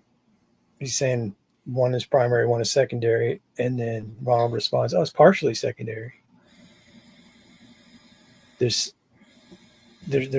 issues in making the distinction where your choice is yours and yours alone, so to speak, because people tend to think, "Oh, well, no, God is responsible for all," which we agree, but where does that put us in a decision? Where do we depart, or what's distinct? And of course, it doesn't make sense to say that if you engage in evil that God's causing you to do that. You can say, well, God caused me to be alive and God caused this reality, but to claim that God is making you engage in moral evil, well, that just makes an evil God. So it's a direction that gets stepped in all too often and overlooked. God made the serpent deceive Eve and made Eve eat of the tree, and then made Eve convince Adam to eat of the tree. Well, now you guys are bringing on something that I think is another important question that we should ask and maybe determine right here and right now. And that would be, are there any common factors among everybody in the whole world that shows that God is consistent in determining for each and every person ever born? What are the common factors? What exactly does he predestine? Contrary choice. Well, like what I mean is, First Peter says that we are elect according to the foreknowledge of God, and that according to the foreknowledge of God, He has chosen us to be elect through obedience. Okay. Now, then the other one in Romans says that we are elect according to the foreknowledge of God. Or, excuse me, we are, for whom he did foreknow, he also did predestinate to be conformed to the image of his Son. But what exactly is he predestining for every human being ever born? I would say it comes down to has to be the very thing initiating us into the world. the time that we're born into, which period of time we're born into, which geological area we're born into, and which family we're born into. I think those are the three things that we can say. I don't think God has left that up to choice in any case in the world. Would you guys agree or disagree with that? I agree with that. He hasn't left a choice like being born where you're born and who you're born to. Yes. Right. Who your parents are. Yes. Right. I would say that those are one things that God has chosen for everybody, whether we're going to be saved or not. For instance, how is he going to work everybody wanting to make Jesus king, tear Herod off the throne and throw Jesus onto the throne? And yet, a week later or two, whatever the case is, that same crowd that he just fed wants to crucify him.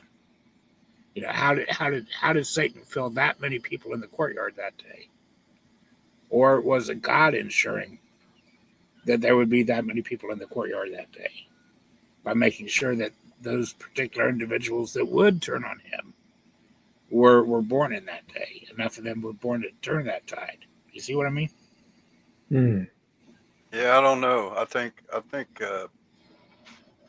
Judas was interchangeable. I think Paul was interchangeable.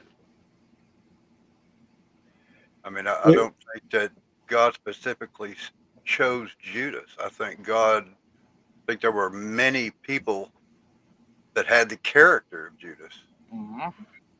Yeah, that's interesting because that points to obedience. Exactly, Simply. Jay. Exactly. It's not that God. If you're saying God controls and micromanages everything, what is obedience? What does that become, right? Yeah. Right. Automata. Yeah. Jesus said, I chose 12 of you, and one of you is a devil. Jesus knew what he was picking. It's like the island analogy, right? Like 50 are going to live and 50 aren't. Like there's 12 of you, and one of you is going to be a betrayer. Mm-hmm. Don't be that one. It's pointing you to ethics, to human behavior. Like some of you are going to make it and some of you aren't. You're not going to know.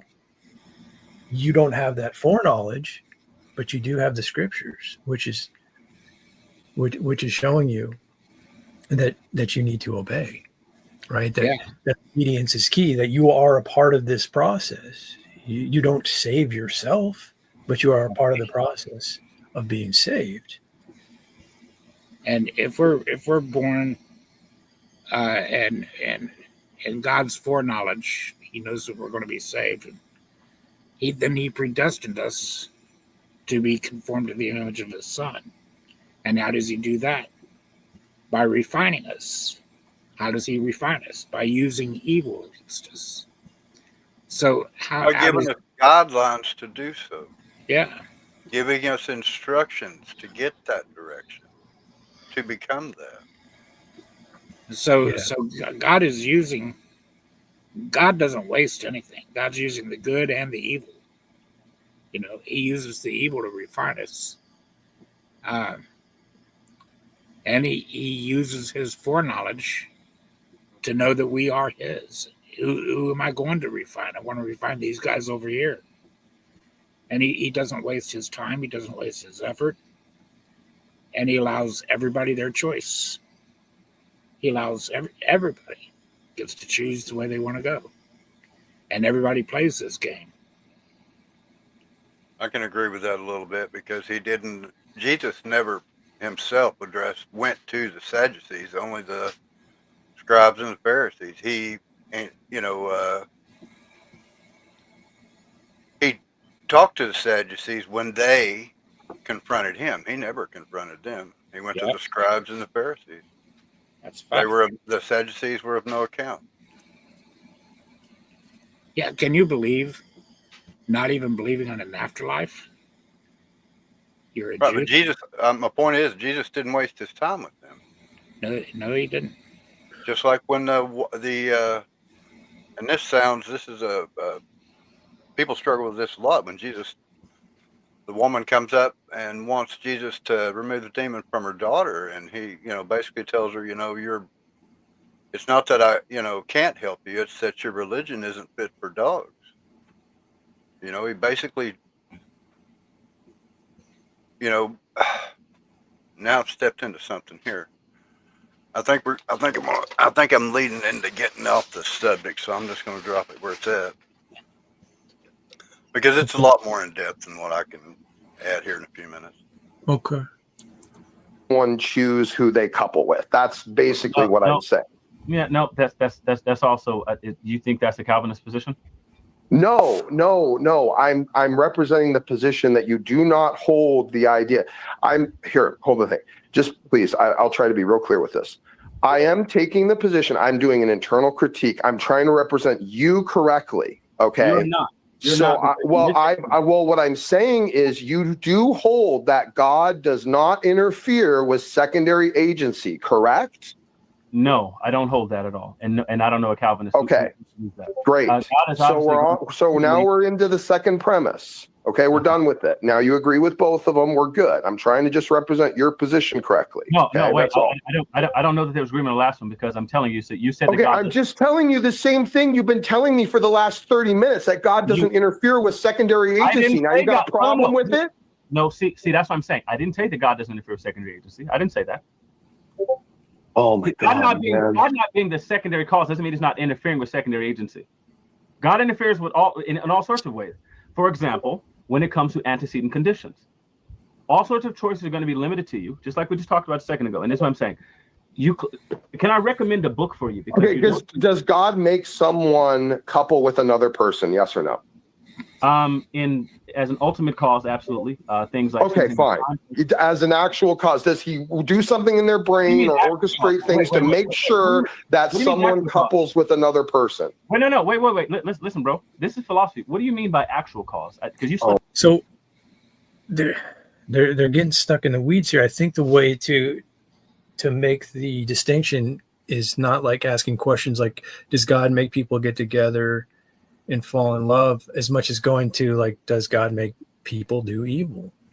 I think that's where they need to go, or what He needs to impress upon him and say, are you saying that if God is partially involved in the secondary cause in any way, is God making His creature do evil? Like that, I think that becomes the question here to move this along, because if He's going to say that, then He's moving toward like a fatalistic view or the fully determined view. A person would take that question that you're asking and point to Job, or excuse me, not Job, but Micaiah. Micaiah and Ahab. When God's asking the question, who can draw Ahab to Ramoth Gilead so that I can kill him? And of course, we know about the lying spirit.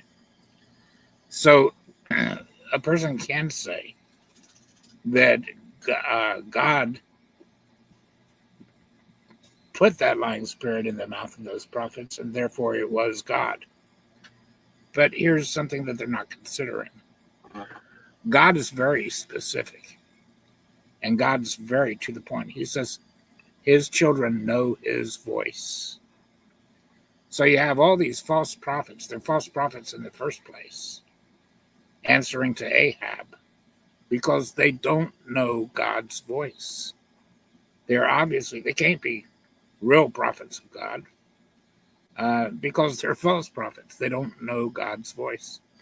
If they were real prophets of God, they would know God's voice from the voice of a lying or deceiving spirit, like Micaiah did. So no, God didn't change anything. God just used what was already there, lying spirits in the mouths of false prophets. He was using what was already there. That's all He did. He didn't determine that these guys should be a liar. They determined that they would follow lies a long time before this. So I think that there's some huge distinctions here.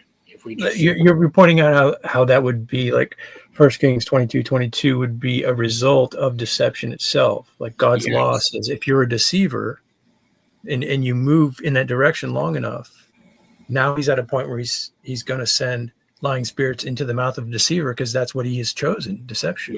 Yeah, because God will direct his steps. Yes, God said too that if you're gonna demand that you follow your delusions, I'll go ahead and I'll pick your delusions for you. Yeah, like the king demanding a king, warning them that he's going to make soldiers of your sons and bakers of your daughters and so forth, and tax you on your land. If that's what you want, I'll honor it. But it's not just a forced action. There's obviously interplay with the creature involved. There's some sort of choice, and that choice has to be a moral choice, which is human behavior. So when you throw that out the window, if you entirely throw that out the window, you're not going to be able to make distinctions of even self, because you've created an illusion essentially when you say that you're not responsible for anything. It's a mess, really. You can't move forward with that. But that's not quite what's going on here with the Calvinist, although I think that's where Smokey's moving, to point out that he's going to land in the same spot. Do you think that the Calvinist is operating in a sense, and perhaps we're operating in the same sense too? Like, we don't know who is saved and who isn't. That's God's foreknowledge, but we're living in a way that says, I can't know that, but I'm going to love God and be obedient to God and have faith in God and move that direction. It seems like that's the best we can do. What do you guys think about that?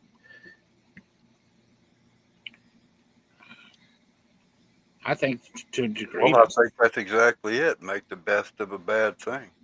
Yeah. We can't understand foreknowledge. Like if because I think people get stuck there. They're like, that's not fair. If God knows who's saved and who isn't, then you telling me that I'm not believing and I'm suppressing the truth. Well, what choice did I have? God already knew that I was going to do this. That tends to become the argument, right? Something like that. So why pray? Well, yeah, why do anything? It goes into nihilism and fatalism in a sense. But I think what I'm starting to see a different picture emerge, saying, yeah, God does have foreknowledge, and we can never fully know the mind of God. But that's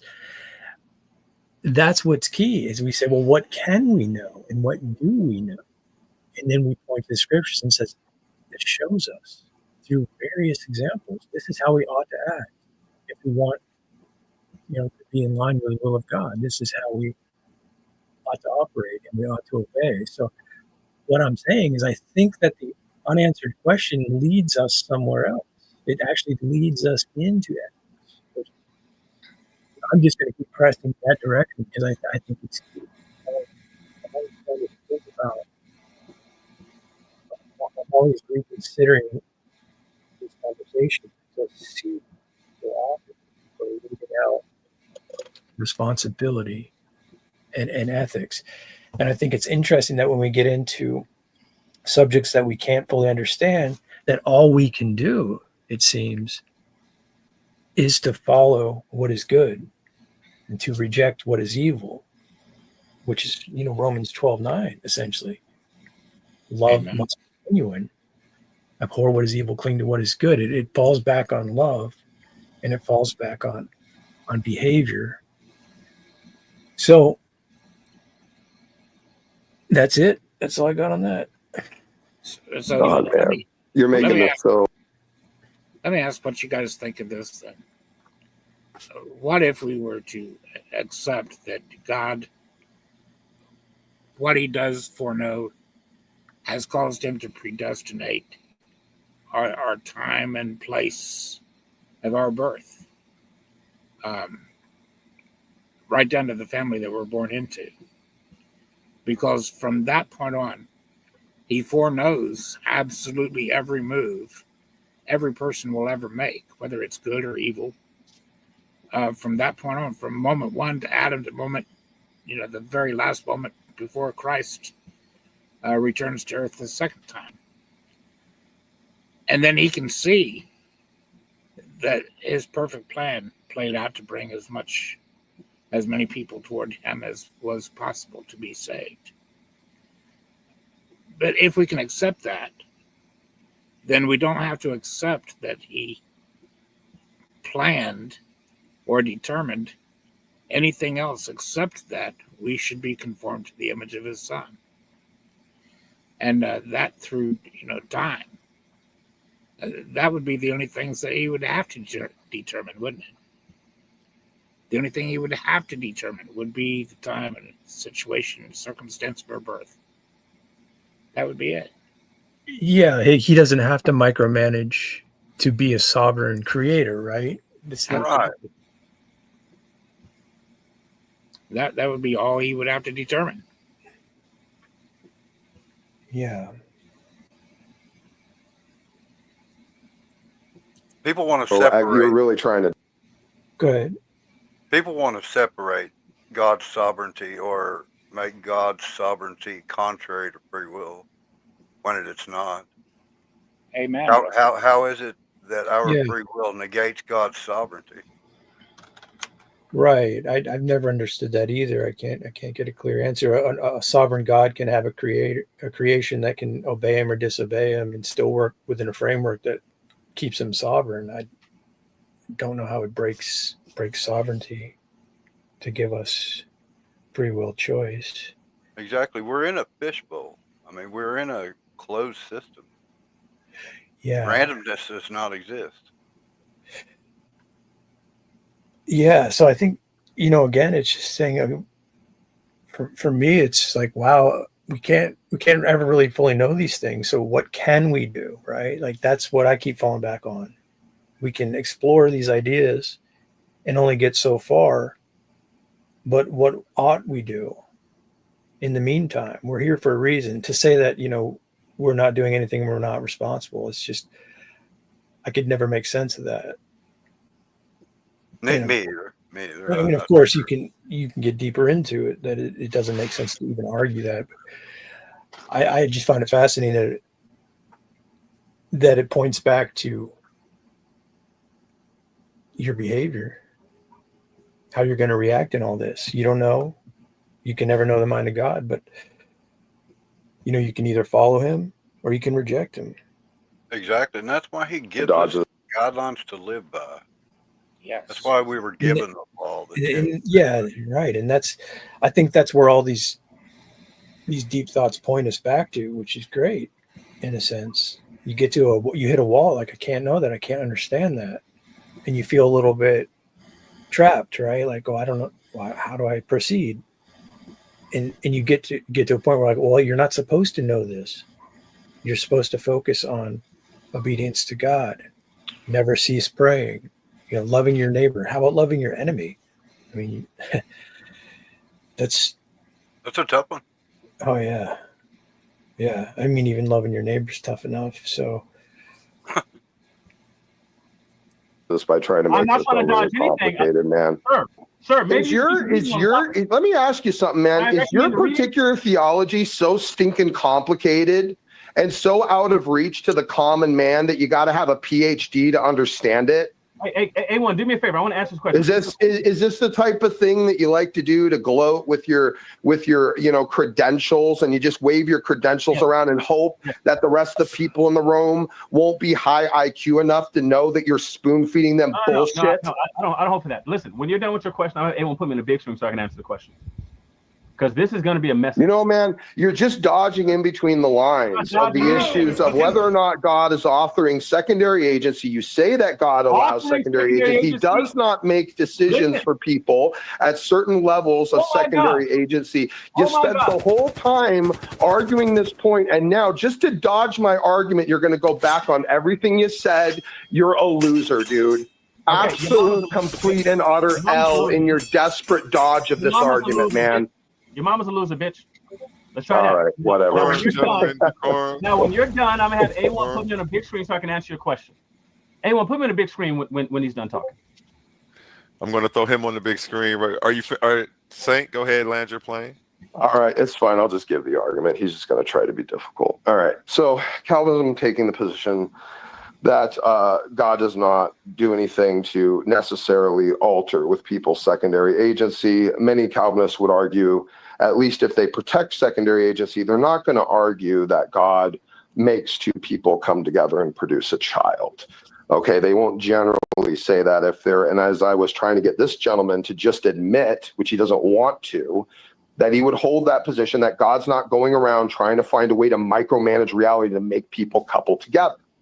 You know, that seems to be a bizarre thing.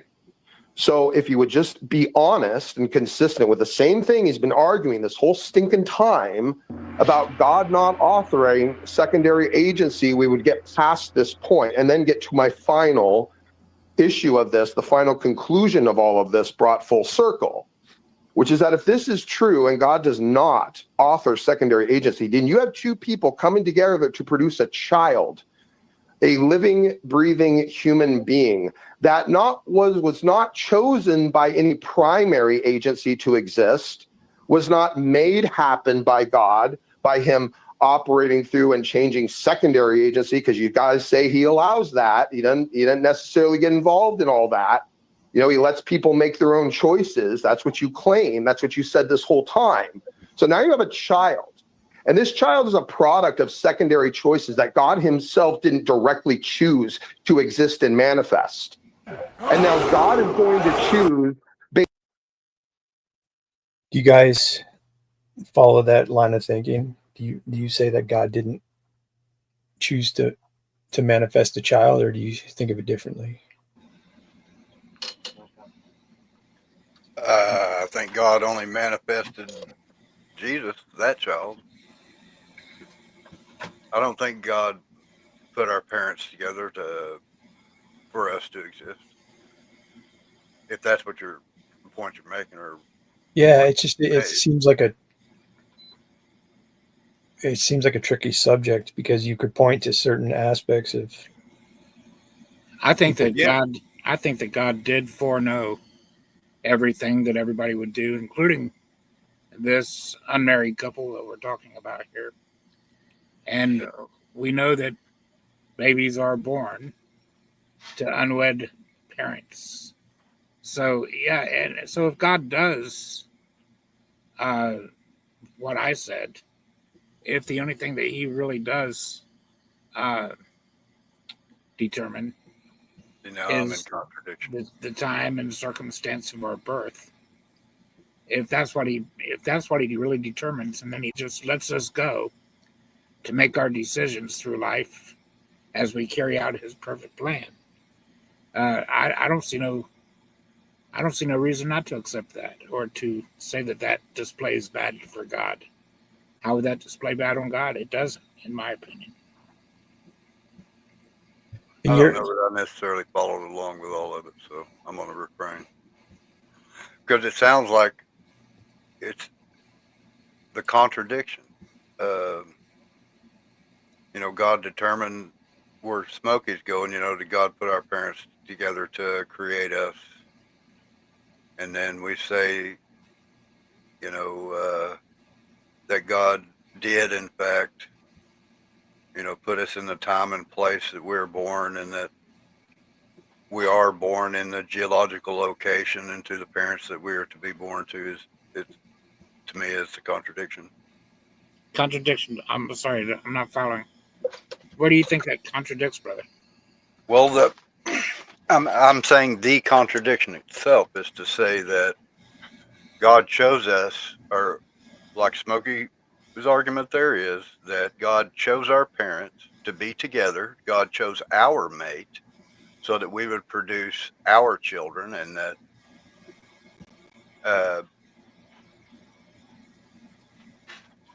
let me see.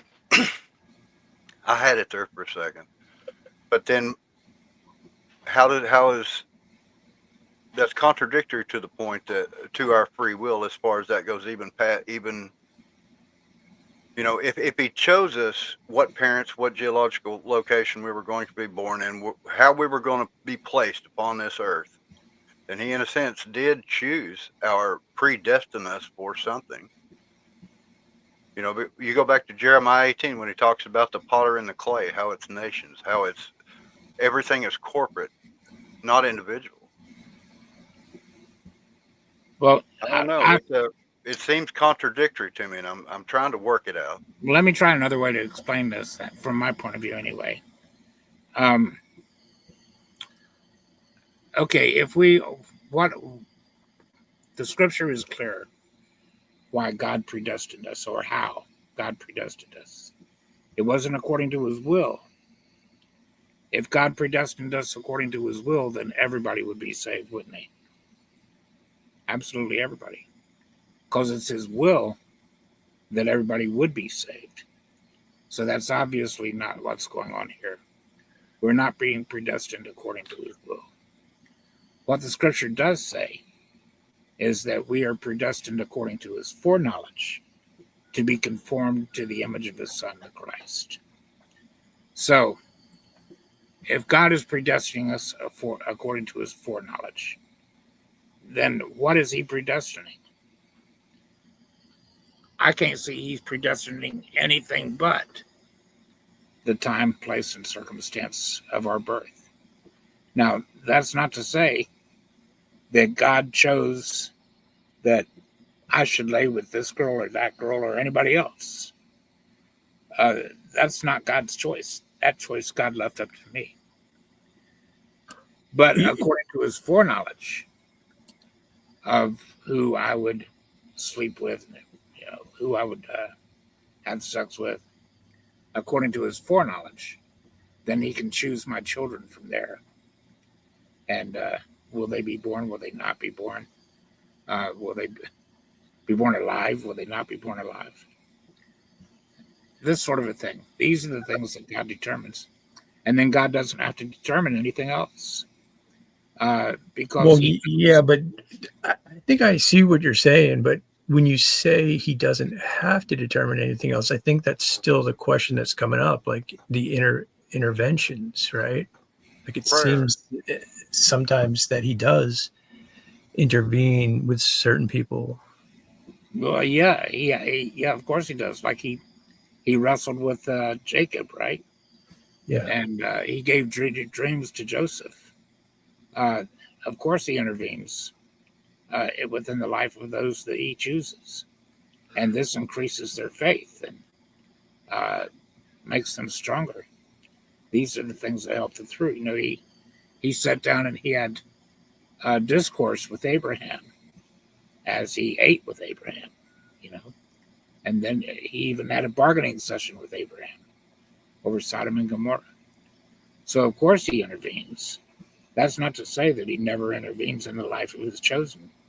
But well, that kind of becomes the issue, though, because when you make the distinction of the intervention, you get the argument that how do we know what intervention is and isn't in each specific case? Because that's sort of what the whole argument is surrounded by, is like, well, this other guy's saying, well, there's secondary causes and there's partial secondary causes, right? Like that sort of implies there's the possibility of intervention within the secondary cause. How are we determining that dividing line, I think is mostly the problem here. Yeah, well, we don't see God intervening so much in that way with the unjust. Although there are times that he does, but he doesn't do things in such a way to make them make their decisions to be unjust. But how do you make the determination of what components within that experience are intervention or not? That's the difficulty, I think.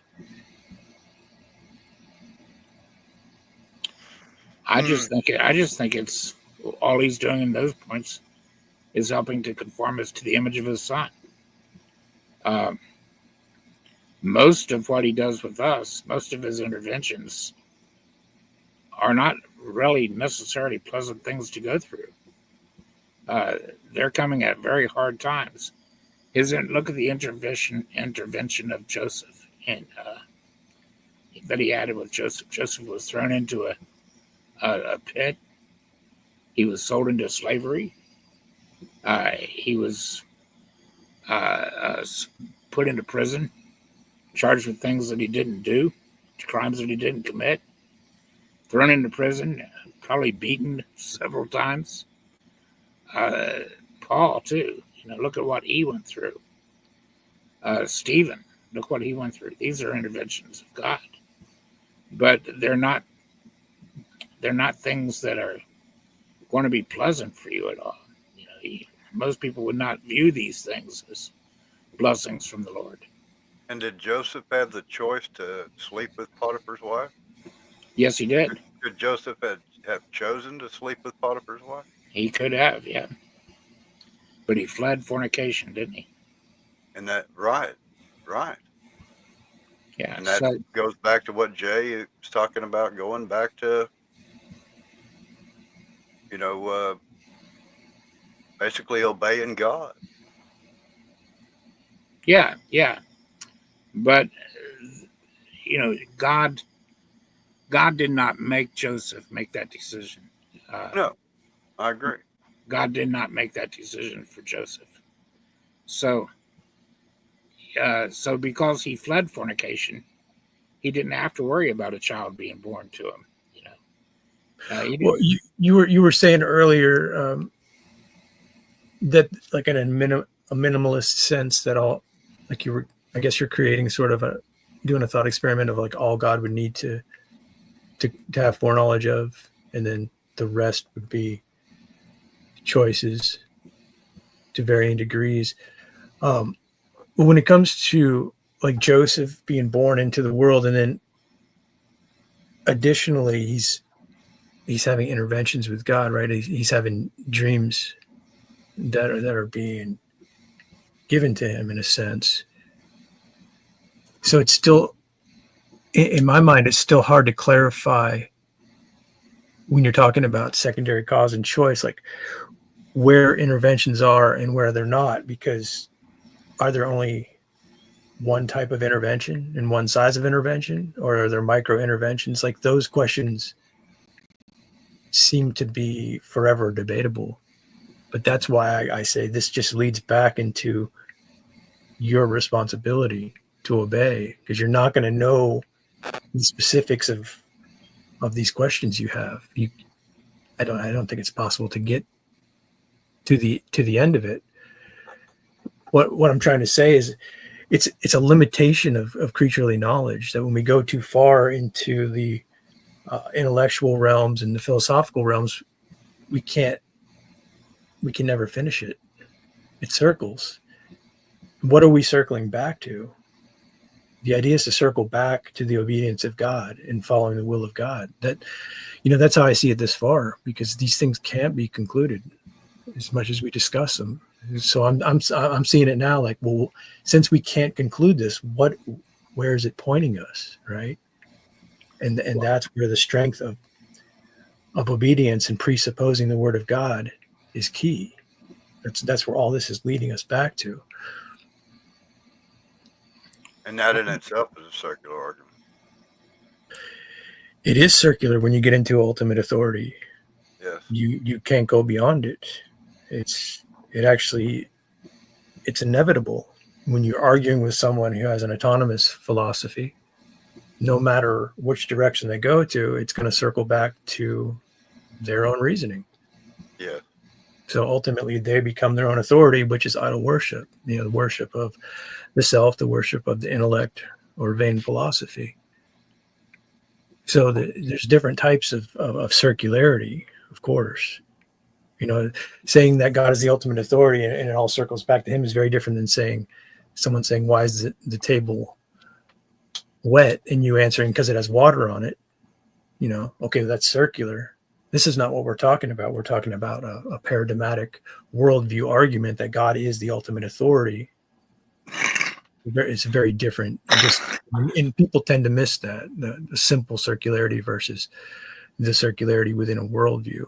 So anyway, that's kind of a different discussion, but I don't think it can be more powerful in authority than to be able to give all of existence its own free will. And yet your plan, your ultimate plan is ultimately done without anybody's free will. That's like the short arm. That would be like an opposition to the short arm God, right? Like the universalist says, "Oh, your God can't do this and that," and you're saying, "No, he's more powerful than you're seeing it. He gives you all the choices in the world, and he can still fulfill his purpose and his plan, no matter what you do." That's what they miss. They're like, "No, if he gives us that power, then he would be weak. He wouldn't be sovereign." Yeah. Never understood how they're trying to promote that connection. You can, like you're saying, you can have ultimate power and give your creature the free will and still overcome whatever it is that they do. Yes, you can. Amen. If you love them enough. Right. And that's where God comes in. And that's where we start. For God so loved the world, right? Amen. Because, he saw fit that he could give up his will, that all men should be saved. All men could be saved. He gave up his will so that we can have our free will not to be saved. Isn't that something? Yeah, it comes back to love, doesn't it? That it's not a thing that's to be forced. A benevolent God or a malevolent God? He chose to be the benevolent God that loses some of his creation. But the plus to this is the creation that he does have saved are art, gold and silver, purified gold and silver. You definitely, Eric, you are the man. You always go right back to the scripture, boss. God bless you, brother. God bless you, brother. Based upon someone else's secondary choices, whether that creature is going to be saved, is going to be elect, or is going to be condemned. And now God's choice, even in your own worldview, is now contingent upon secondary choices that you claim he doesn't author, which now forces you, in order to keep your worldview, to admit that God does author secondary choices, secondary agency, and now you're a fatalist. So pick your poison. Now we're cooking. Okay. Cool. Now put me on a big screen. Let me explain something to the uneducated and uninitiated man who's talking right now. Calvinist philosophers and teachers make a careful distinction that this idiot is not making at all. He's using language that where there's a bait and switch, even though the words, this is not the same. There's no reason for this retarded bait and switch. He's saying things like God is not authoring secondary agency, and then saying that must mean that God is not interfering with secondary agency. That doesn't make any fucking sense. I want you to ask yourself a question. Let's give a couple examples. Have you ever interfered with someone's secondary agency? You absolutely have. You ever told someone to stop doing something that they were doing? You ever told someone to not do something they were doing? Have you ever taken a choice away from someone? Let's say, for example, a person decided that they wanted to blow their brains out. Let's say you on a human level. A person has decided to blow their brains out. And you have that person's pew-pew on YouTube. You've had that person's pew-pew. And you decide not to give that person their pew-pew back. Have you interfered with that person's secondary agency? You most certainly have. Even as an agent who's not on the level of God, you can interfere with the person's secondary agency. You can remove certain choices from them based on circumstance. You can decide that you're not going to allow a person to eat a certain food because you don't supply it. Have you interfered with that person's agency? You absolutely have. What the person wants to eat, and you decide not to allow them to eat. You decide not to give them any food. These are not careful distinctions. This is not the words of a philosopher or an educated or read man on the topic talking to you, coming from Slim Shady there. He has no idea what he's talking about. These are really easy examples. Really, really easy examples on a human level to give. By the way, this one right here over my shoulder, right here, says I was number one in the area of philosophy. I tied for number one with a guy named Nick Portwood, another philosopher, writing on this particular topic. So I'm drawing a careful distinction that he is not, because he doesn't know enough about the topic to even engage in the conversation. Can't offer critiques. You don't know enough, brother. So anyway, so saying that God does not author the secondary cause, not saying that God does not interfere. That's stupid. This is absolutely retarded. There's no reason to even say stuff like this if you're grown and your prefrontal cortex works properly. Okay? So let's say that. Then he says that God is not, he's talking about God not operating or changing secondary agency. That's also stupid. Philosophers, let me recommend another reading again, Moral Responsibility by Matthew Talbert, are careful to distinguish, are careful to define antecedent conditions.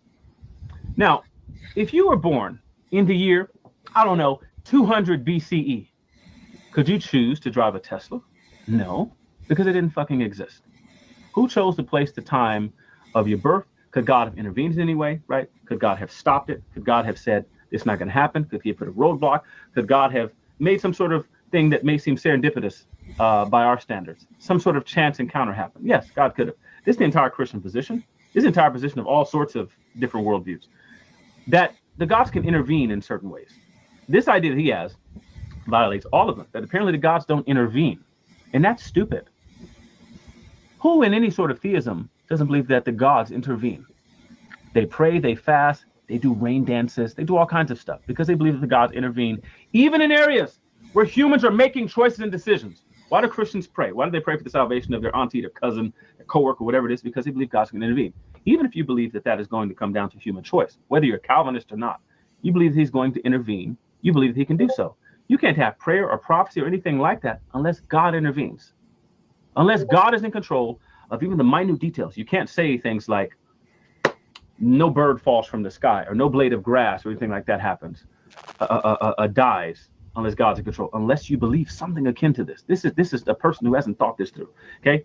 And so he says, God doesn't make it happen. Well, he has to in some sort of ultimate sense. He has to be controlling and pulling the strings behind the stuff. He has to. Otherwise, there's no point in praying. All this stuff is out of his control. You have to go with a more agnostic God. And so it's like you really have the choice between. Wait a minute.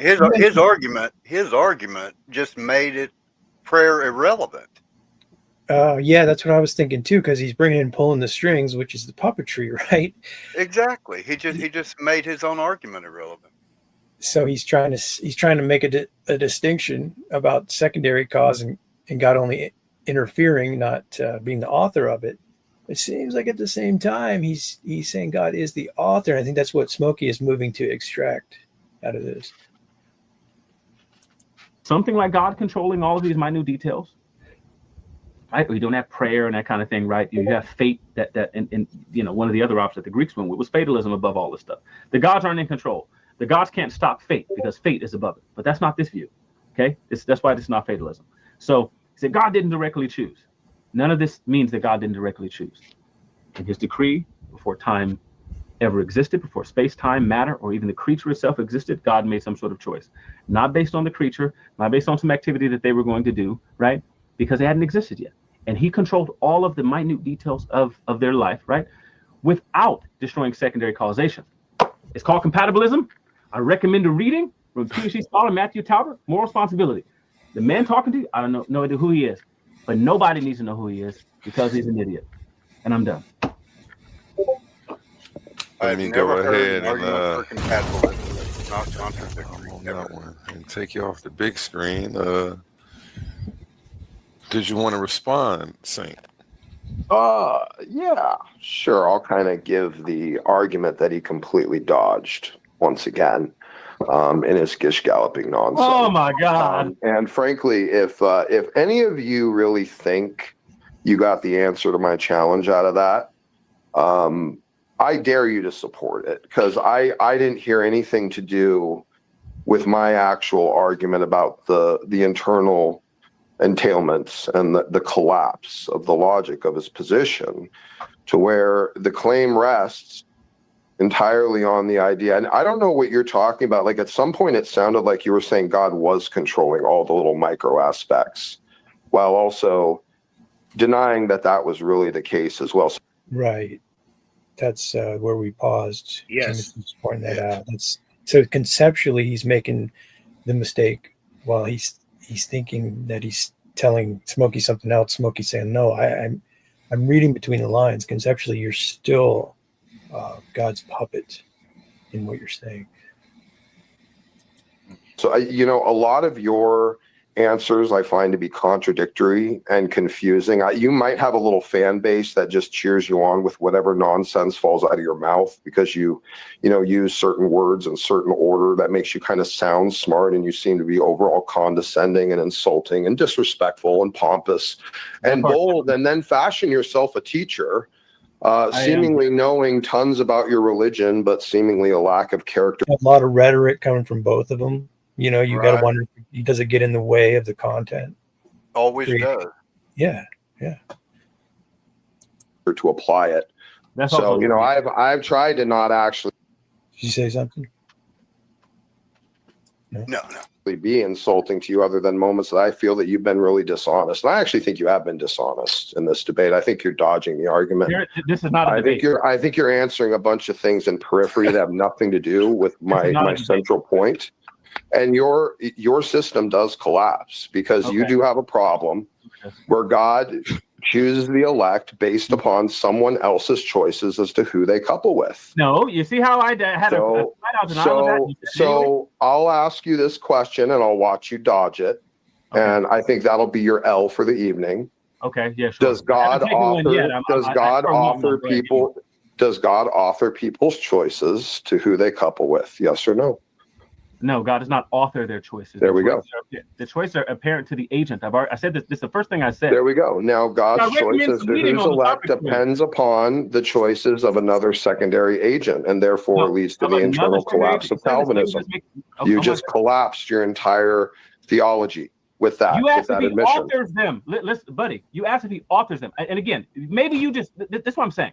You're going to go back on the other side now? You Calvinists love to do this. Especially you compatibilists always jump back and forth from, he's doing it. No, he isn't. No, he's doing it. No, he isn't. You're all over the place, man.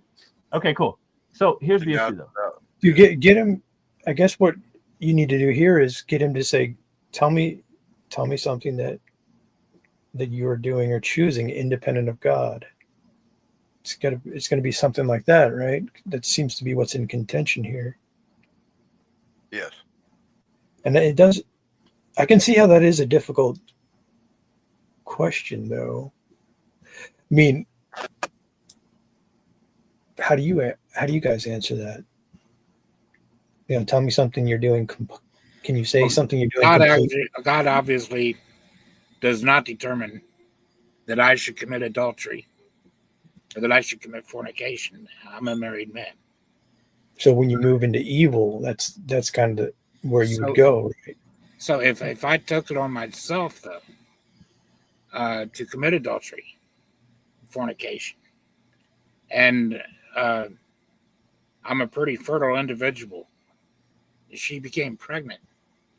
Okay, God, I believe, would pick the soul that would be going into that child, so to speak. That child would be predestined into this world with me as its father and this other girl as its mother, then, in that case. But it's not because God chose that I should do that. I made that choice, and that child was brought forth.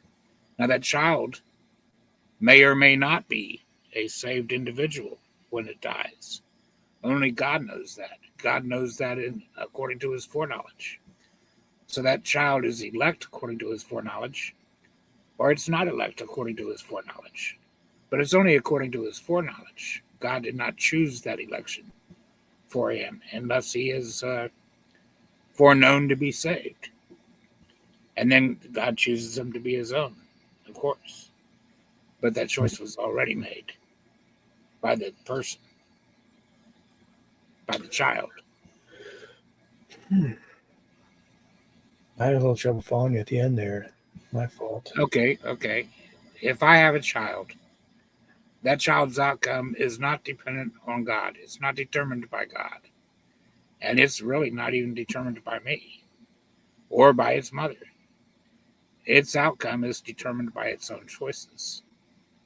It's going to have the same free will choice I have, same free will choice you have. So it doesn't have free will choice in where it's born or the time that it's born. Only God has that choice. God chooses when and where it's going to be born. I don't believe any person is born outside of God's plan. None. I think it makes it easier, like in what's happening with Smokey and this other gentleman here, is he's not making a distinction of where God intervenes in a secondary choice or how he interacts with a secondary choice. But I think it would be key to point out that when you get into evil behavior, you can't attribute that to God, right? You could never say, like you were pointing out, the adultery, that was of God, that God forced you to do that. So I think that's where you go in discussion, right? You point out that either you're going to have to abandon your position, or you're saying that God is the author of your personal evil. That's right. That's right.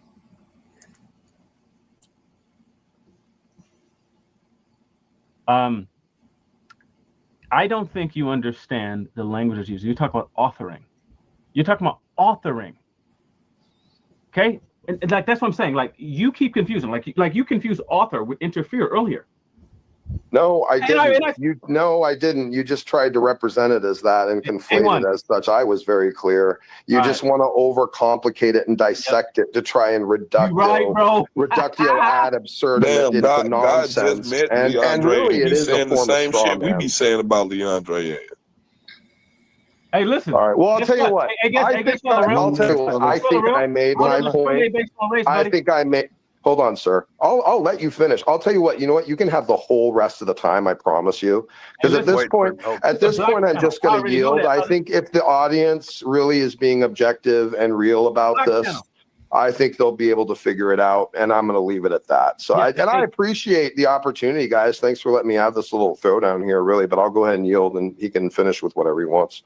Marshall, we appreciate it. I do think that the audience is very clear on what exactly is happening here, and so. We appreciate you for your time. But again, you're not going to give me anything, brother. It's a black channel. We're taking it.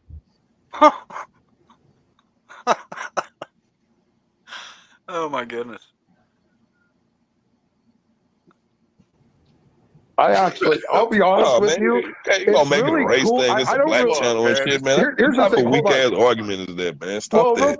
Real quick, if I could, that I will say it feels. I didn't. By the way, when I first got here, I didn't look at this as a quote unquote black channel at all. Oh God, like I didn't see it that way. I'm just like, hey, here's some debate bros, and like I like debate, and I've done debate. Like, let's go.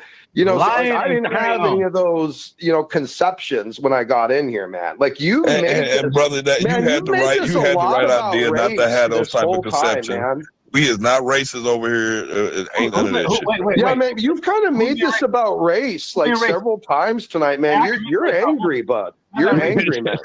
How's that racist to mention race? Is racist to mention race? Wait a minute. Well, I know, but you made it about race. You're talking about how, like, I'm disagreeing with you because you got too much melanin or something you said earlier. I mean, what kind of insult is that, man? You're trying to call me a racist. Hey, I'm trying to have a respectful debate with you, man. That's shame on you, buddy. Hey, man, I was nothing but respectful to you. That's a double L on you. Shame on you, buddy, trying to impose race into this. I'm trying to have a respectful debate with you. What's wrong with you? Man, you over here talking is this your Calvinist morals, man? Hey, Lorel, listen. When you got on there trying to champion that white lady at one time, brother, all them books over there, man, don't give you character. I'll tell you that much right now. Champion the white lady. You're a privileged little brat boy, man. I'll tell you, you really are. Little black boy. Yeah, you're a privileged little yeah, man. Yeah, you are, dude. Yeah, you're absolutely. You were born with the silver spoon, buddy. I can tell, man. Your attitude. Yeah.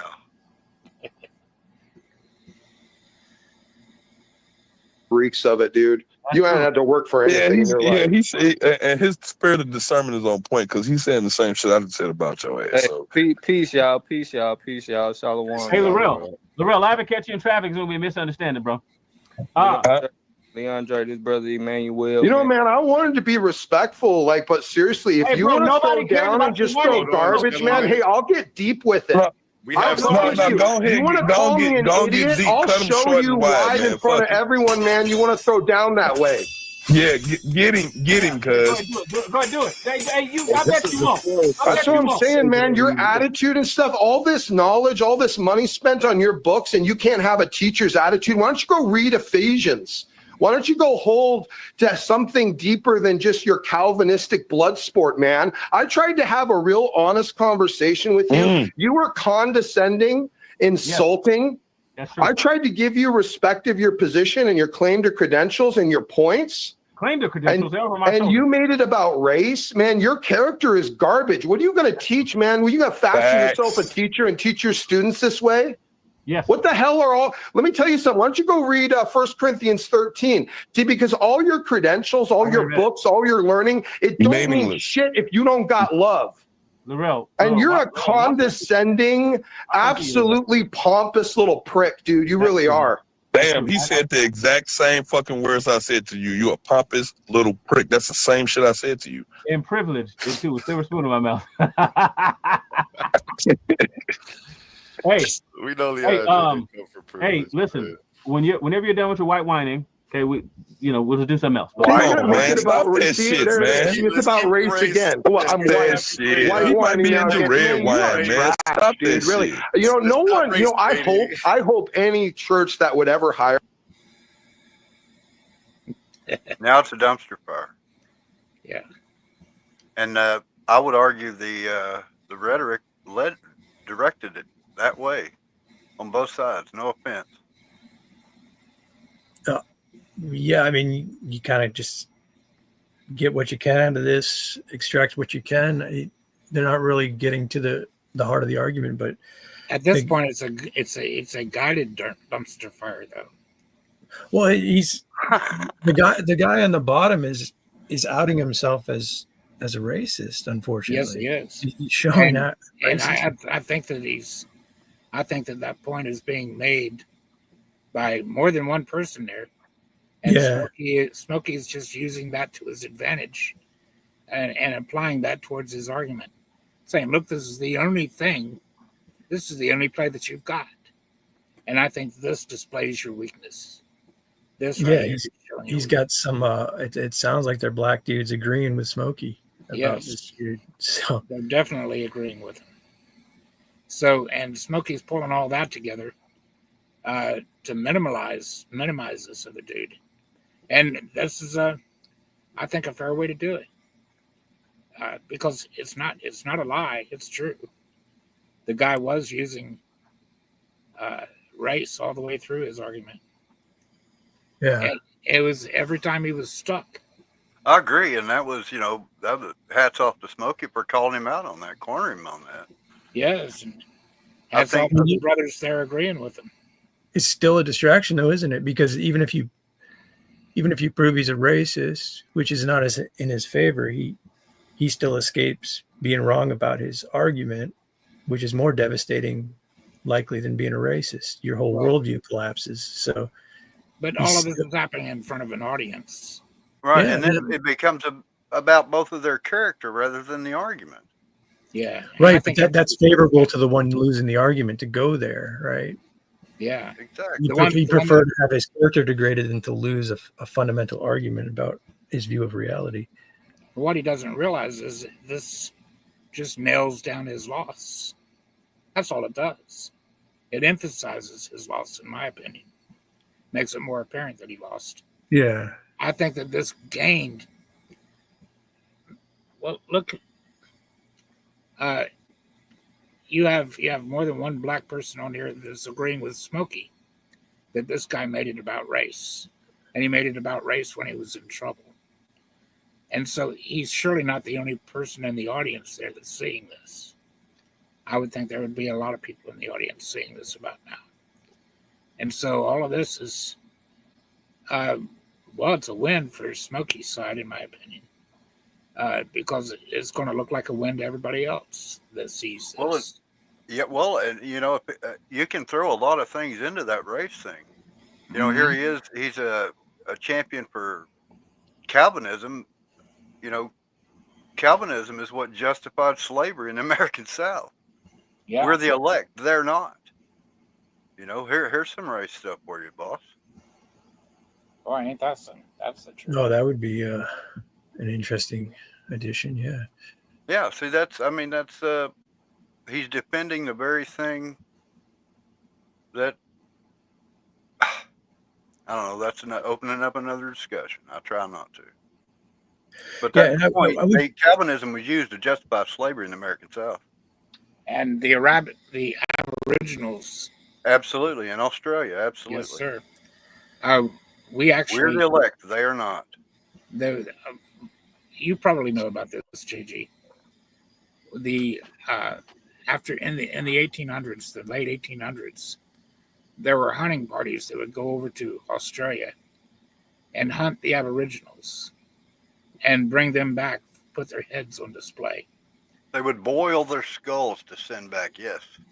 And even today, there's museums with these heads still on display. Isn't that something? Yikes. Yes, sir. I did not know that. And guess what? They're on display for it. The evolution of mankind. Oh, showing nice. that these guys are more closely related to the monkey than the white man. That's exactly right, Eric. Wow. That is exactly right. And this goes back to the foundation, as I keep, and I'm nobody, but the point, what is the foundation of the theology that you profess? What is it built upon?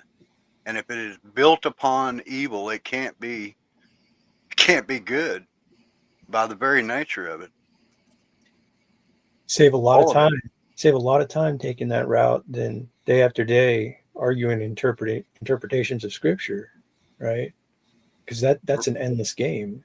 Why not point out that your interlocutor is promoting an evil God before you even get into that conversation? Dismantle him, right. Pull his foundation. I agree. I try to. Amen. That's my argument is or often enough. It's what is it based upon? What stones were put in place? Which men are you standing on the shoulders of? Where was it built? Where did it come from? And all of the arguments, even they can be dismantled. A shaky foundation, you can, and again, I don't want to harp on Calvinism because I got some Calvinist friends I love dearly. It just from the interaction with them here, I'm very fond of Beckel. I disagree with Beckel on a whole lot, but I'm very fond of Beckel. Calvinism has brought us the arguments. Go ahead, Eric. Again, the arguments are easily dismantled. Yeah, Calvinism has brought us some great men. That's for sure. Or should I say? Yes, Charles Spurgeon. Yes. You can't tell me that Charles Spurgeon wasn't a believer. I can argue that he was misguided, but I'm not going to argue that he wasn't a believer. Yeah. And it's the same way with my Calvinist friends. Peter, Beckel, Jill. I completely believe that they are believers. I just believe that, and I'm sure they believe the same of me, that they are misunderstanding things. Yeah, I love watching Beckel and Jill in combat, so to speak. They're good. Oh, Jill against an atheist? He's a beast. Yes. An absolute beast. That being said. Or a universalist? Yes. No, he is absolutely. And look, y'all, I'm not claiming to be 100% right about anything. I'm not even claiming to be 50% right. What I am claiming is that if I can find fault in your theology, if I can find contradiction in your theology, if I can find a shaky foundation in your theology, it's false. Mm-hmm. And if I can find it, a dumb old country boy like myself, then it's just out there for everybody to see. Some people, I don't think it's worth the argument. I think I'd much rather be brethren. I agree. When I look at people like Veckel and Jill, I see men that stand against God's determinism. They stand against God being an evil God. They stand for being obedient to God, and these are wonderful things. They're proclaiming all the right things. So their Calvinism doesn't take them too far astray, I don't think. It doesn't turn them into atheos. Well, this is what this conversation is about, right? Like Smokey sees it in a way where it does turn them into atheo ultimately. Because the determination, the hard determinist position is so damaging that you end up tossing out ethics from the worldview. So I think that's what Smokey is pursuing here is he's actually saying that it would put you in the same position as Ace, although like Eric is saying, obviously there's a difference in like being obedient, what we ought to do, how we ought to act. But Smokey, because he's focused on the foundation, is saying you're falling into a trap where you're negating your ability to do the things you're professing. A lot of people do that. That's for sure. Yes. Where you would see this stuff. Because I'm going to tell you, no one in their right mind of any Christian union would ever want anything to do with you if this is how you act, man. You're gonna treat parishioners and stuff like this and students like this, man. You're garbage. You really are garbage, man. But you see, I think what happens with Smokey's demeanor was good for the most part, but now he's getting on his level, the other guy's level, right? And that's where you start to lose favor. Is when you jump on the and walk away with a clean win. Yeah, like keep it clean, right? Like why go to the pejorative language? What are you defending at this point? If you really won the argument, there's no pejorative language needed here. Then the argument's lost. The argument's lost in all the pejoratives. How many people? Well, you definitely get points. Yeah, I mean, you could still say the argument's won, but you're losing points against yourself, especially as a believer. How do you justify that type of behavior, right? Exactly, Jay. But yeah, Smokey, it's a blood sport room, so I mean that's in his defense, right? That's the environment that he's walked into, that he's agreed on. So, so be it. It's the friendliest blood sport room I've ever seen. Oh, he's saying this is too soft. All right. Hey, if you want a blood sport room, I might recommend Breakfast Tacos. I mean, I definitely don't want a blood sport room. I want the opposite of that. Breakfast Tacos, yeah, he's on the list because this guy's going to pull ethics from presupposing naturalism, right? Yes. Like that's the ultimate miracle. He's gonna tell me how he's presupposing an ethical position through nature. Yeah, you'll see a blood sport room there. You can pay them $2 to shut up your to make your opponent shut up for 2 minutes, or you can pay $5 to kick them off altogether. Oh, that's an interesting business maneuver there, raking in cash on these little stipulations. Yeah, it's a nice idea, actually, if people want to play it that way. This guy, man, bring him back. Laurel, when I get your address, bro, I'm gonna be over there, bro. Damn, don't do that, man. Laurel, I'm gonna be over there, bro. When I get your address, don't do that, man. I live in the most dangerous city in America. Don't do that. Outside. Laurel, I'm gonna be outside my quarter zip on, bro. I'm letting you know. Damn, man, come on, man. I'll be right back. I don't want no drama, man. I gotta grab myself a beverage. I'll be right back, man. In Detroit, Chicago, yeah, go ahead and get you one of them little. Go ahead. I wonder if they're in Detroit, Chicago, or LA, or Portland. What is the most dangerous city in the United States? Yeah, I mean, I always think of Detroit and Houston's Chicago. usually up there. Chicago, yeah. Yeah, I would say either Detroit. I think he's just saying it's the city that he's in because he's in it. You know what I mean? Yeah, he just said he was in the most. What is it? The most dangerous city in America. And I would just be curious to ask: is is there, any in the New Testament? Was there ever a blood sport debate with Paul or anything like that? I mean, was it ever? Right. That's what I'm saying. Is that how Paul won people over? The justification of this type of behavior, when we look at 2 Timothy 2:22 through 25, for instance, it talks about the nature of these discussions and the gentleness in the approach, the true witness.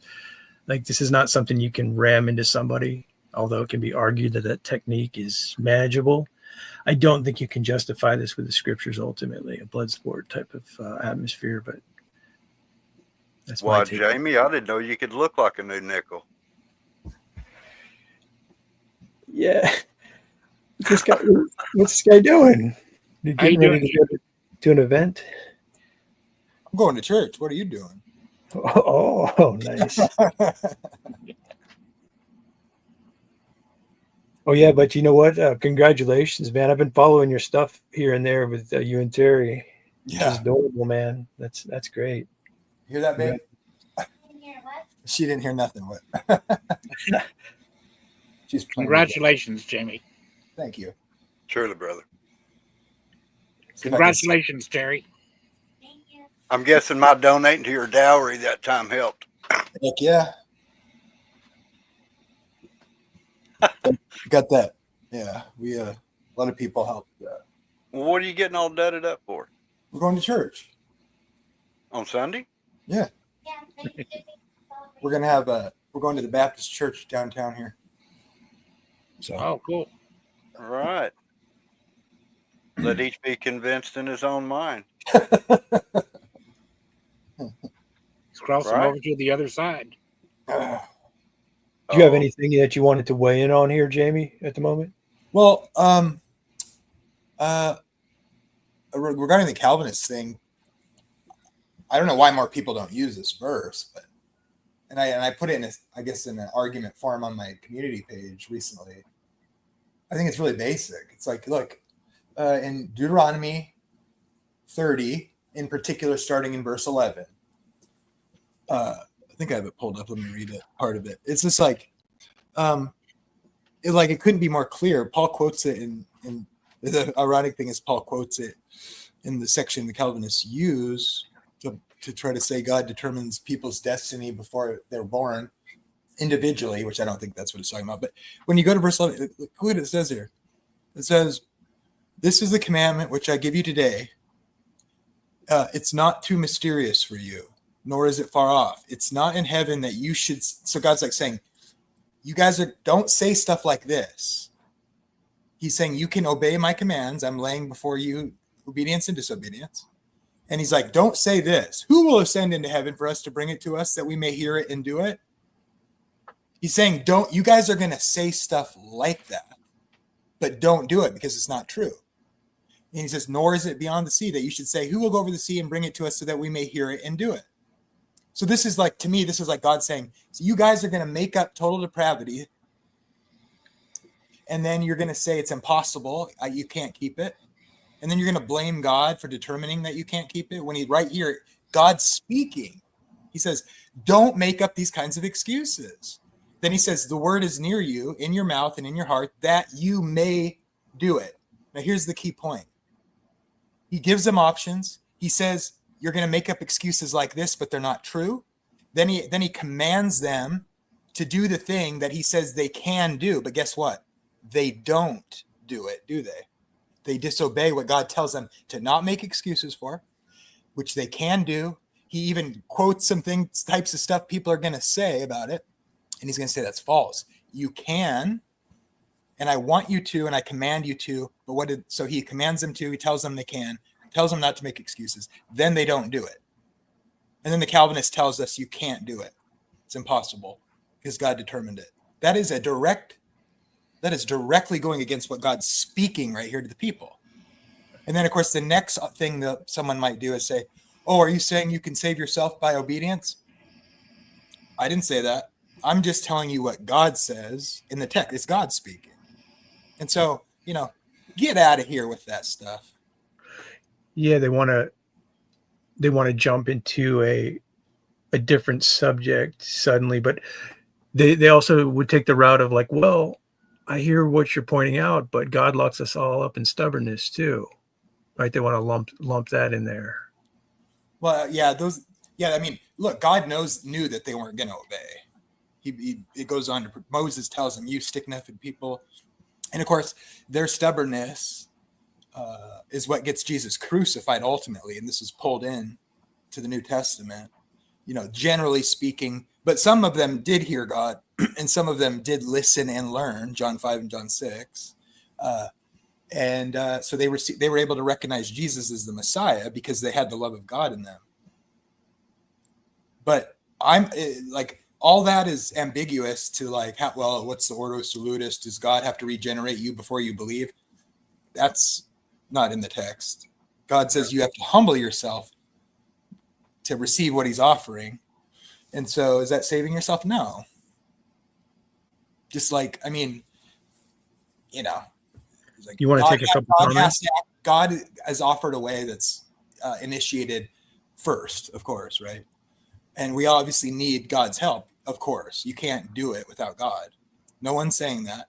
It's just simply, there's nothing in there from how God speaks unless he's lying. I mean, look, if total depravity in that sense, in the sense of, regeneration precedes faith is true. If that's the case, then Deuteronomy 30 is God's lying. But it says in the Bible in many places that God cannot lie. So what he told them is true, which means the same thing Paul reflects in 1 Corinthians 10:13 is true.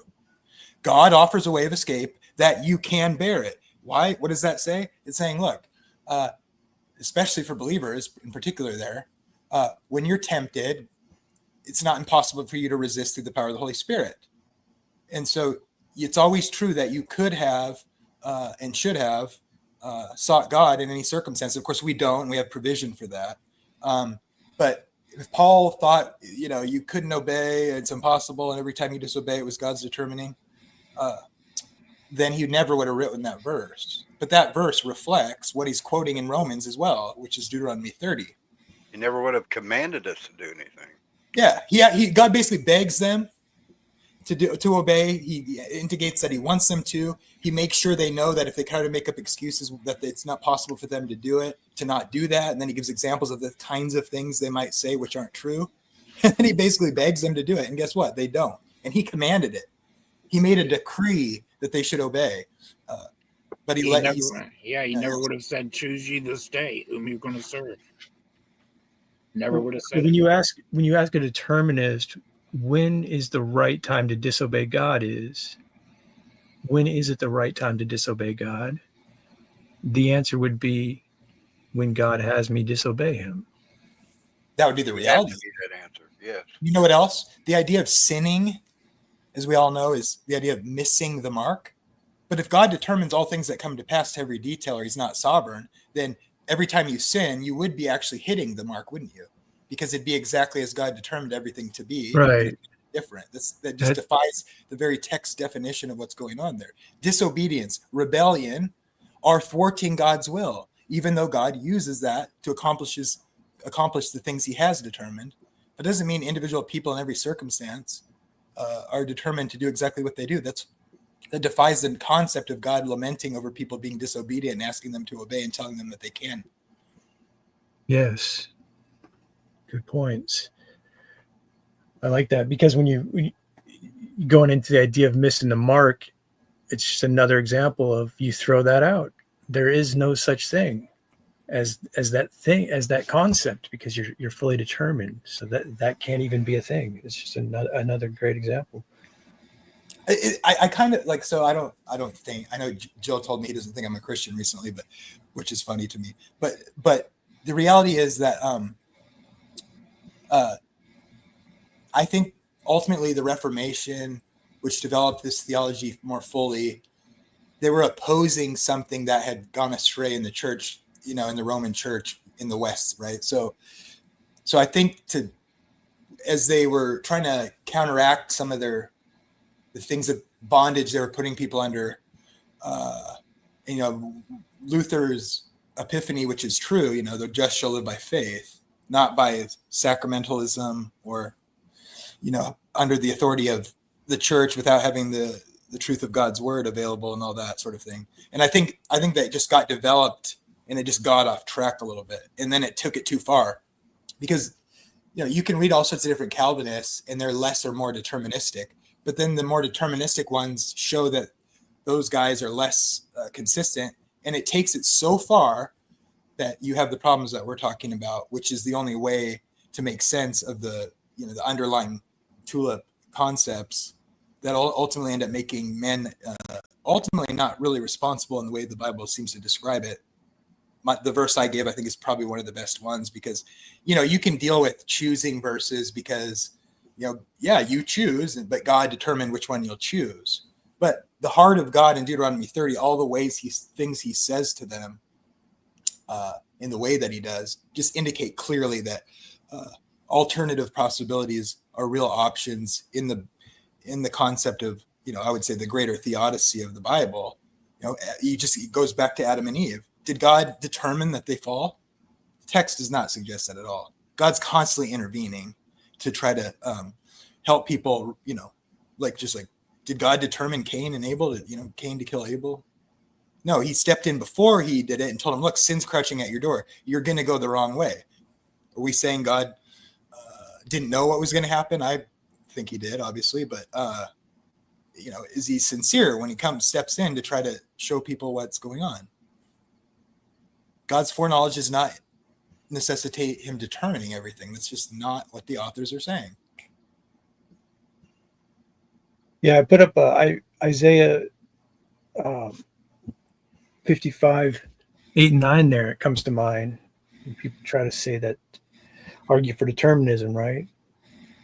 My thoughts are not your thoughts, neither are your ways my way. That says to me that, what you're doing and thinking, you can't attribute the responsibility to me, the Lord. This is a distinction here that's being made. Yeah, the Calvinists think Paul's like dunking on people that aren't Calvinists when he says, "Who are you, oh man?" But I actually think they're kind of the ones being guilty of like attributing to God something evil, like forcing certain people to be saved or lost before they've done anything good or bad individually, when it's really talking about the way God introduces salvation to the Gentiles through the certain particular line, which is Jesus' birth line. But same thing here, right? People go to this verse. Well, we don't really know what God's doing. Maybe he uses every evil act for a better, greater good. And to that, I just go, are you going to tell that? It's like, we don't understand how God's working everything out for good, but it doesn't mean he wants the sins to be happening, even though he can redeem them. Yeah. It's being worked out for good if we're turning to God. It's not saying, therefore, it's not saying he determines every sin for the good of the saints. That doesn't follow. So, right. It's a better use of what you're saying here. It's in the misstep of holding God responsible for your moral evil is going to be key. That's what it's going to boil down to. If you can point out that somebody is saying that they are being made to do evil by the hand of God and the will of God, that's where the problem is going to always be. Yeah. And how can they truly argue this? They turn over their will, the idea of having a responsibility to God, saying that whenever they commit evil. Yeah, Calvinists tend not to do that generally. I don't think, like a lot of, Calvinists, not Calvinists, just not determinists like Ace, right? I'm just saying, like, I'm not talking about individual people. I'm just saying, like, what's entailed by the deterministic way of looking at it ends up. Well, what happens when you break it down to the point of the argument itself? If you're determined to say the things you're saying, you don't have any. Yeah. What is what's the thrust behind your argument? Well, they'll say, well, it means accomplish the ends, and so that's how they try to get out of that. Well, that's like saying, okay, we both believe in God, through revelation, personal experience, and I know because my cat told me. So the end is that we both believe in God, but you're going to question me and say, well, look, I can't buy you that your cat told you. Right?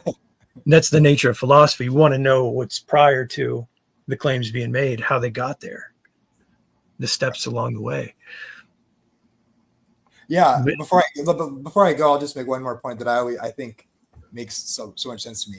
Like, I like to do thought experiments about the judgment day. It's like, okay, do you think that on the last day, the people that are outside the city about to be thrown into hell, the lake of fire, are they gonna, if they shake their fist up at God and they say, I couldn't have been saved because I had no ability to be saved, and you didn't offer a way for me to take the right path. I say, when someone says that, they're going to be wrong. But the Calvinist says that's true. And I think that's sick. The Calvinist says that's true because whatever is said, they can't be wrong. Yeah, I just think that is like antithetical to what God's saying. He desires all men everywhere to repent and be saved. He has no pleasure in the death of the wicked. That wouldn't be true. If God's determining everything, the death of the wicked would be pleasurable to be God because he'd be accomplishing some greater good. But I think when God destroys the wicked, it'll be an act that he doesn't like, because they could have been saved if they had humbled themselves and turned to God. Hey, I got to go. See you guys. Okay, hey, Rico, could I get your opinion on something? Me? Yeah. Sure. Real quickly, would you agree that or disagree that when we run across the two scriptures having to do with predestination, Romans chapter 1 and 1 Peter, would you agree that what we're told is that we are only predestined according to his foreknowledge to become conformed to the image of Christ? And that's the only thing that those two passages say that we are predestined for. I go back and forth on this, but that tends to be the way I read it too. But you could also look at it like the foreknowledge was like the way God would bring salvation that calls back the nations through Christ. And the we there are the people who have come into that group through faith. And so, so what was predestined or foreknown? Obviously, the way God would bring salvation to all the nations through Israel.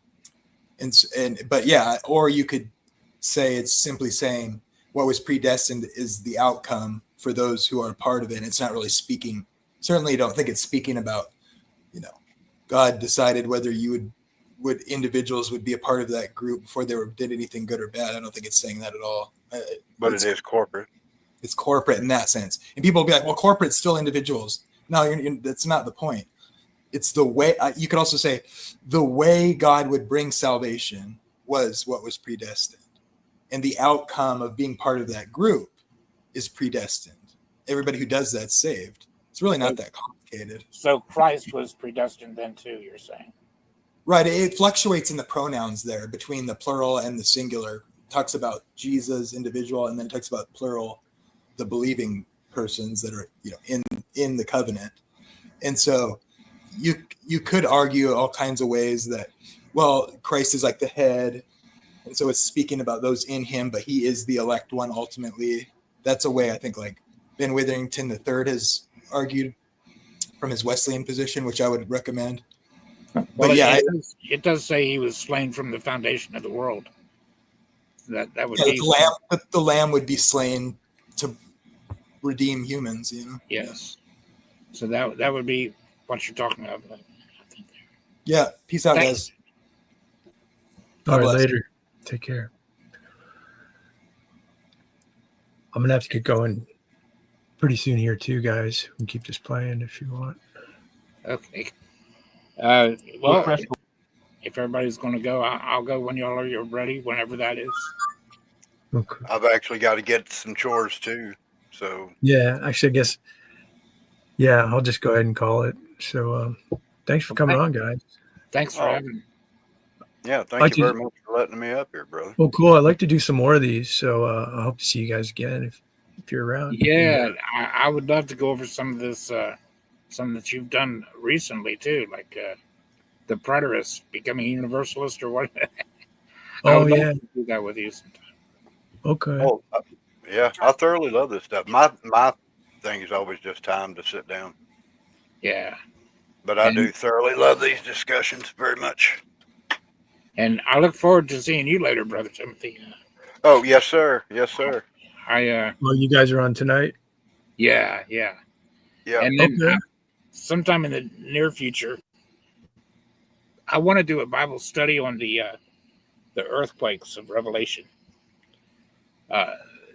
Because, well, I have several different ways I like to Bible study, but one thing I like to do is a Bible study regarding one particular thing, one particular event that's announced over and over and over and over again.